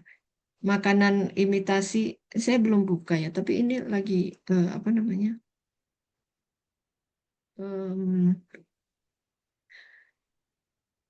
Apa makanan imitasi daging imitasi itu yang dari apa namanya? Dari tempe gitu ya. Itu makanan imitasi yang kita tahu ya daging imitasi, tapi bukan itu yang dimaksud. Itu kan orang-orang vegan gitu. Tapi yang dimaksud di sini adalah daging yang dihasilkan dari lab. Jadi Bill Gates ini dengan bangganya mengatakan apa namanya pertanian tanpa petani. peternakan tanpa ternak gitu, yang semuanya dihasilkan dari kultur jaringan. Dan itu tadi sudah disebutkan ya sama Harun bahwa itu boros energi dan memang demikian, dan menjadikan manusia-manusia sebagai budak energi di sini disebutkan. Terus apa lagi yang menarik tadi ya? Itu tentang paradigma itu yang harus betul-betul kita pahami. Pandangan tadi disebutkan apa sih antroposen gitu ya? Antroposen itu sebenarnya istilah geologi. Jadi sebelumnya itu ada holosen. Itu eh, eh, zaman es. Nah, terus yang berikutnya adalah antroposen. Tapi kemudian ada pendapat yang menyatakan bahwa sebelumnya itu pandangannya bahwa bumi dan manusia dan alam itu sebenarnya intim. Tapi kemudian muncul filsuf-filsuf seperti para pemikir seperti Descartian ya. Semalam Robert, kalau ada yang ikut, dia sudah menyebutkan ya, yang aku berpikir maka aku ada. Kemudian Baconian, semuanya menjelaskan bahwa alam dan manusia ini terpisah gitu. Kalau Descartesian ya, yang mengatakan kan pertama dia aku berpikir maka aku ada. Jadi manusia memikirkan dirinya sendiri dulu, baru memikirkan yang lain. Terus kalau si Baconian itu bilang bahwa ini lepas loh, kalau manusia itu sebenarnya itu dibilang, saya agak nyontek dulu. Nggak apa-apa, Mbak.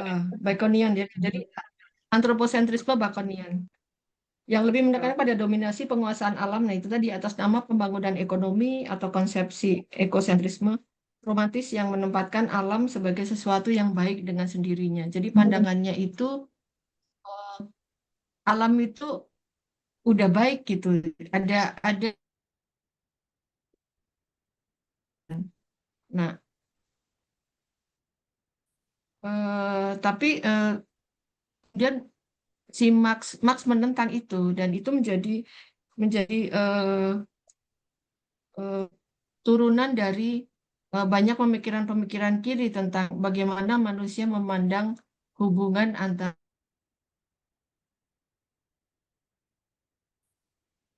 kalau Marx menyebutnya ada metabolisme, ada proses metabolisme gitu. Sama seperti di sini disebutkan di sini si von Levik ya. Aduh, aku kok lupa. Ada di sini. Yang kemarin sudah saya sebutkan, dia ilmuwan Jerman yang pertama kali menemukan bahwa yang membuat tanah subur itu adalah nitrogen loh gitu. Tapi kemudian pendapat itu diambil oleh para industrialis. Oh, kalau begitu dimasukkan saja kalau kesulitan supaya lebih mudah. Kemudian munculnya revolusi hijau itu. Nah, apa lagi ya?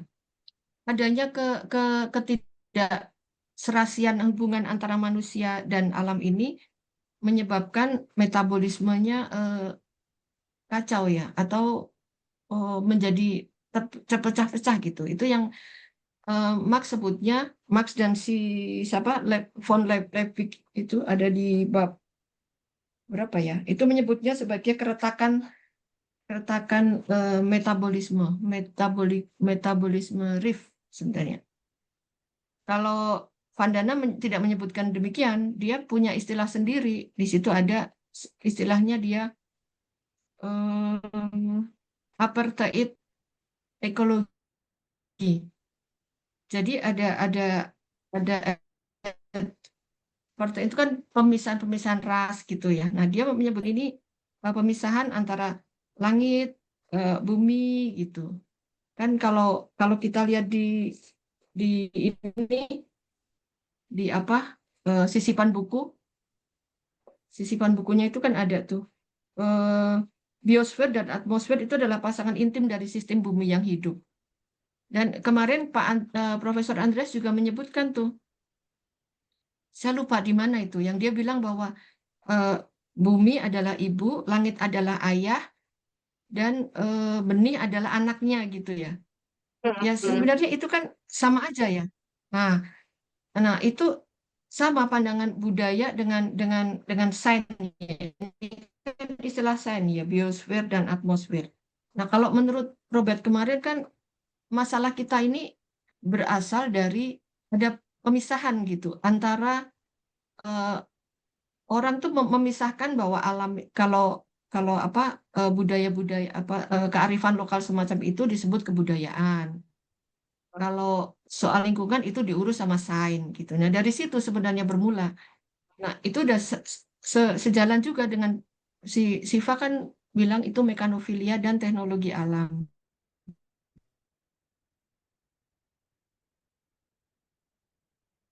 Apa yang harus dilakukan di situ? Kalau sama seperti menyebut bahwa manusia harus punya kerendahan hati ya. Sama juga kalau di sini saya juga kemarin menyampaikan ya. Waktu awal-awal Vandana Shiva terjun ke lingkungan itu sebenarnya pertemuannya secara nggak sengaja dengan seorang penjual teh ya. Waktu dia sedang nunggu, dia di terminal nunggu bis, jadi mau berangkat ke kemana? Aku lupa. Untuk urusan dia habis penelitian untuk tesisnya, ya disertasi. Nah, dia melihat si penjual ini bilang bahwa nggak apa-apa kok. Waktu kan dia melihat hutan kok udah mulai gundul ya, nggak apa-apa ada Cipko gitu. Apa sih Cipko itu gitu? Ternyata itu perempuan-perempuan sudah pada tahu semua pasti ya. Nanti bisa di search sendiri apa sih Cipko Movement itu, gerakan apa memeluk pohon itu. Nah, kemudian karena tertarik, Ibu Siva ini bilang di sini kalimatnya itu seperti yang kemarin juga saya kutip ya. Aku membangun kerendahan hati untuk bersama-sama dengan Cipko untuk belajar. Jadi membangun kerendahan hati ini bagaimana? Karena bayangkan dia seorang doktor ya, S3 ilmunya udah tinggi, kuantum lagi, fisika apa kuantum. Itu kan sudah yang entah berentah, kemudian dia harus membumi, dia harus untuk belajar dengan orang-orang yang lokal. Dan ternyata dia mendapatkan banyak sekali filosofi-filosofi yang kemudian menjadi menjadi landasannya dalam menulis buku, dalam bergerak gitu, bahwa bumi pohon itu alam ini ibu kita loh gitu. Nah, dari situlah kemudian bermula semua pemikiran Ibu Vandana ini sejalan dengan filosofi kuantumnya, karena dalam kuantum itu semua hubungan itu tidak pasti, dan semua partikel proton itu punya potensi gitu, dan itu bukankah sama dengan apa yang terjadi di alam? Metabolisme itu seperti itu, siklus-siklus itu seperti itu, tidak pasti, dan semua punya potensi gitu. Jadi kita tidak bisa mengesampingkan. Dalam satu penelitian di hutan, saya lupa di hutan mana, ada di buku Terra Viva. Ketika semua dibabat kemudian jadi monokultur kayu putih, itu semua gulma dibabat, dan itu bukankah sama dengan kita ya, food estate, semua dibabat digantikan dengan yang katanya pohon-pohon yang bisa makanin kita, tapi ternyata pakai plastik itu ya nanamnya ya, jagung yang pakai pot-pot plastik itu apa namanya itu. Dan padahal di situ ada banyak potensi gitu. Nah, seperti itulah yang patut kita teladani, bahwa ada kita harus men-set dulu. Kayak sekarang yang lagi rame nih, riset ya. Kita harus riset dulu ini kita. Pemikiran kita tentang bagaimana memandang memandang alam gitu. Ada hubungan-hubungan yang harus kita perbaiki. Kita harus melakukan, kalau istilah di kami, di saya Katolik, itu adalah pertobatan ekologis gitu. Ada yang kemudian diterjemahkan, dijelaskan secara baik sekali oleh Paus Fransiskus dalam ensiklik Laudato Si. Itu. Terus apa lagi? Oh tadi GMO, tentang GMO tadi Mbak siapa tadi ya? Untuk gampangannya ya, Siva punya kepanjangan khusus sendiri tentang GMO itu. Dia menyebutnya sebagai God's move over. Jadi minggir gitu. Tuhan minggir karena aku yang jadi Tuhan gitu. Karena aku menciptakan benih gitu. Padahal benih itu yang bagus sekali nih di Terra Viva itu dibilang benih adalah autopoiesis, puisi kehidupan ditulis oleh orkestra kehidupan dalam otonom yang saling terkait. Ia adalah makhluk antara yang mampu mengorganisir dirinya sendiri, mengatur dirinya sendiri dan koheren, dari molekul ke sel, ke organisme secara utuh. Ia memendam masa lalu, biologi kultural, dan evolusi dalam dirinya sendiri. Ia merangkum potensi masa depan dari evolusi yang merekah dalam keragaman, semangat, dan ketahanan. Itu kan indah sekali ya. Kalau di sini ada lagi nih, diulang tentang apa sih autopoiesis dan allopoetik ada di situ. Nah, jadi kalau membaca buku-buku Siva, mohon cari rujukannya atau search googling. Itu kan banyak rujukan-rujukan dan itu akan membuat apa ya? Akan membuat kita lebih memahami apa sih yang dimaksud, apa sih landasan pemikirannya begitu. Jadi kalau data-data itu akan bisa banyak di banyak kita bisa temui itu sekedar bukan sekedar ya, tapi memang memfaktakan bahwa apa yang disampaikan itu memang sungguh benar adanya. Gitu sih. Makasih. Panjangan. Baik, terima kasih.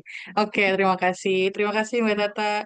Mungkin masih ada waktu sedikit lagi Mbak Tata. Aku sebenarnya pengen mengelaborasi sedikit saja sih Mbak. Kalau dari Mbak Tata sendiri melihatnya Mbak dari pandangan-pandangan Siva ini, sebenarnya pandangan dan gagasan Siva ini dalam buku Kodrat Alam ini sebenarnya sejauh mana bisa menginspirasi komunitas lokal Mbak di Indonesia gitu untuk menjaga lingkungan dan untuk mencapai keadilan iklim itu sendiri. Oh ya, itu dari ini seruan Leipzig tadi. Itu kan bilang sebenarnya itu sudah lama ya. Tapi dia bilang ini aku pikir bagus juga untuk dituliskan, disampaikan lagi gitu. Bahwa mengharap untuk ketahanan pangan itu dikembalikan gitu. Ketahanan pangan itu ada di kita kok. Kedaulatan Pak kita tuh punya kok kedaulatan gitu, kedaulatan terhadap pangan. Kalau kita tidak punya nih, aku coba kutip dari si Rocky Gerung ya. Rocky itu bilang rakyat itu punya kedaulatan gitu. Kalau rakyat yang tidak berdaulat, dia bukan rakyat gitu. Nah, apa yang dilakukan oleh DPR itu hanya mewakili kepentingan selama durasi periodenya aja gitu. Tapi kalau dia tidak punya kedaulatan tidak bisa diberikan ke siapa. Nah, kita juga kedaulatan pangan itu ada di kita. Jadi mari kita tegakkan itu kedaulatan itu.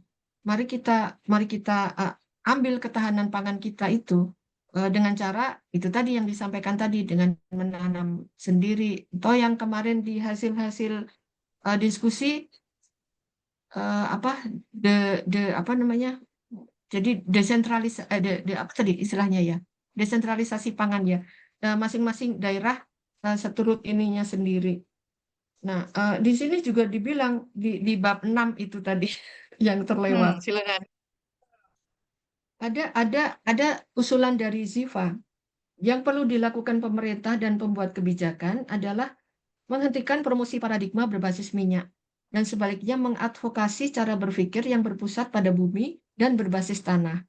Mereka perlu mengakhiri subsidi untuk bahan bakar fosil dan pertanian industri dan mendukung masyarakat dalam transisi menuju sistem pangan dan pertanian lokal, ekologis, beragam hayati, bebas racun, dan bebas bahan bakar fosil. Dan itu yang harus dilakukan oleh pemerintah, karena itu sesuatu yang luas. Oh ya, sekali. Aku mau mengaku dosa. Ada satu, tapi ini dari margin ya, dari tim, kesalahannya ada di situ. Nih, di halaman 139, saudara-saudara. Oke. Di situ ada korporasi membaca sistem pangan. Itu kurang, Kak. Nah, mungkin pakai ballpoint ditambah sendiri.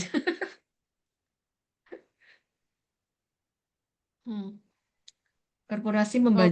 membajak, harusnya Oh, harusnya hijack. membajak. Iya, hijack. Ya, ya. Ya, itu Oke. permintaan maaf. Saya mewakili margin kiri. Oke, Kurang, Kak. siap. Ya, begitu. Oh ya, Baik. satu lagi tentang terjemahan. Maaf ya, satu lagi. Jadi gini, sebenarnya saya kesulitan untuk menerjemahkan junk food sebenarnya. Nah, di Oke. situ ada kalanya saya tulis sebagai makanan sampah. Tapi apakah sebenarnya kita bisa menciptakan istilah sendiri gitu? Misalnya makanan abal-abal gitu, atau makanan minim gizi. Di sini saya juga ada satu kali saya sebut sebagai makanan minim gizi gitu. Jadi, tapi sebenarnya itu terus terang gimana ya? Apakah kita mesti bekerja sama atau perlu masukan dari para ahli gizi? Karena belum ada tuh, saya kira. Mereka suka pakai, takutnya nanti ditulisnya JANG gitu ya, junk food gitu. Takutnya begitu. Biasanya kan kemudian menjadi seperti itu ya. Nah, kalau kemarin tuh Pak Andreas juga bilang ini regenerasi tanah nih, ininya Mbak Tata nih ya, ya itu ini saya gitu, sepenangkapan saya itu seperti itu, karena memang itu jelas bahasa Inggrisnya juga. Tapi kalau junk food itu mari kita coba bikin apa ya, kesepakatan, itu kan salah satu kesepakatan. Itu aja sih. Oke, terima kasih. Terima kasih Mbak Tata responnya. Kalau kata Mbak Sita, bisa mungkin ini usulannya makanan tak bergizi atau makanan nirgizi gitu katanya. Oke, oke, oke. Terima kasih Mbak Tata, Mbak Sita, dan juga teman-teman yang sudah membagikan pengalaman bacanya dan juga teman-teman yang hadir. Jadi jangan lupa bagi yang belum baca Vandana Siva, silakan dibaca. Sebenarnya ada 6 bab ya, cuman kita akan kalau tadi mengelaborasinya 5 supaya, dan sebenarnya udah dikasih tahu sedikit tuh sama Mbak Tata di bab 6-nya akan seperti apa. Jadi silakan dibaca seutuhnya gitu. Oke, karena ini sudah di penghujung waktu ya teman-teman, terima kasih banyak sekali lagi untuk waktunya dan kesempatannya, tentu saja buat Indonesia untuk Kemanusiaan yang sudah memberikan juga kesempatan buat Goodreads Indonesia dan juga margin kiri tentunya. Jadi aku kembalikan kalau gitu ke Kak Osi. Silakan Kak Osi.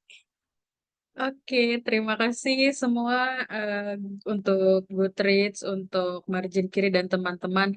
Seru banget untuk sore hari ini diskusinya, dan sangat-sangat apa ya, nambah ilmu banget gitu loh di aku. Jadi kayak yang aku belum tahu, jadi akhirnya tahu apa yang, dan menambah kosakata baru juga gitu ya di aku gitu.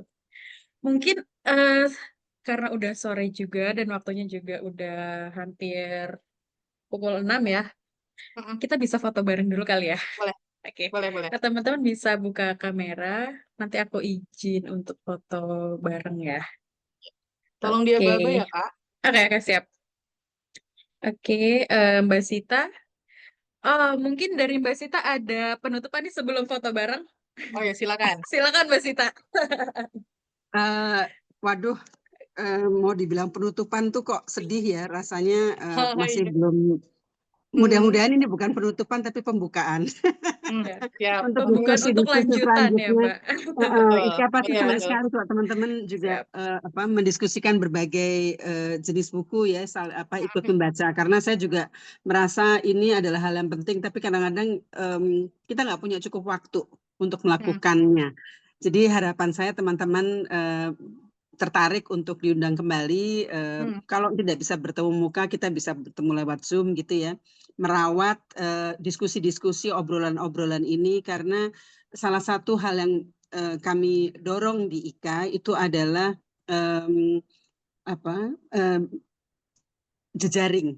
Jadi membangun kekuatan bersama.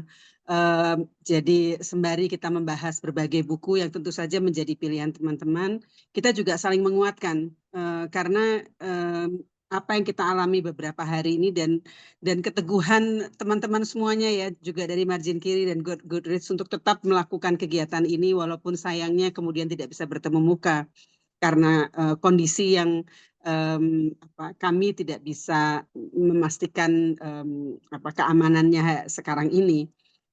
Ini sebetulnya menjadi harapannya menjadi tapak bagi atau kalau boleh dikatakan menjadi, kita ibaratnya sedang menanam benih lah gitu mungkin ya, menanam benih yang pelan-pelan harapannya bertunas sejalan dengan literasi kita sebetulnya melalui bacaan-bacaan yang kita lakukan bersama ini terhadap demokrasi yang sekarang ada, dan harapannya benih dan bibit yang ada ini terus bertunas gitu ya ke depan, sehingga apa yang kita pelajari bersama ini tidak hanya menguatkan tapi meneguhkan langkah-langkah kita ke depan bersama.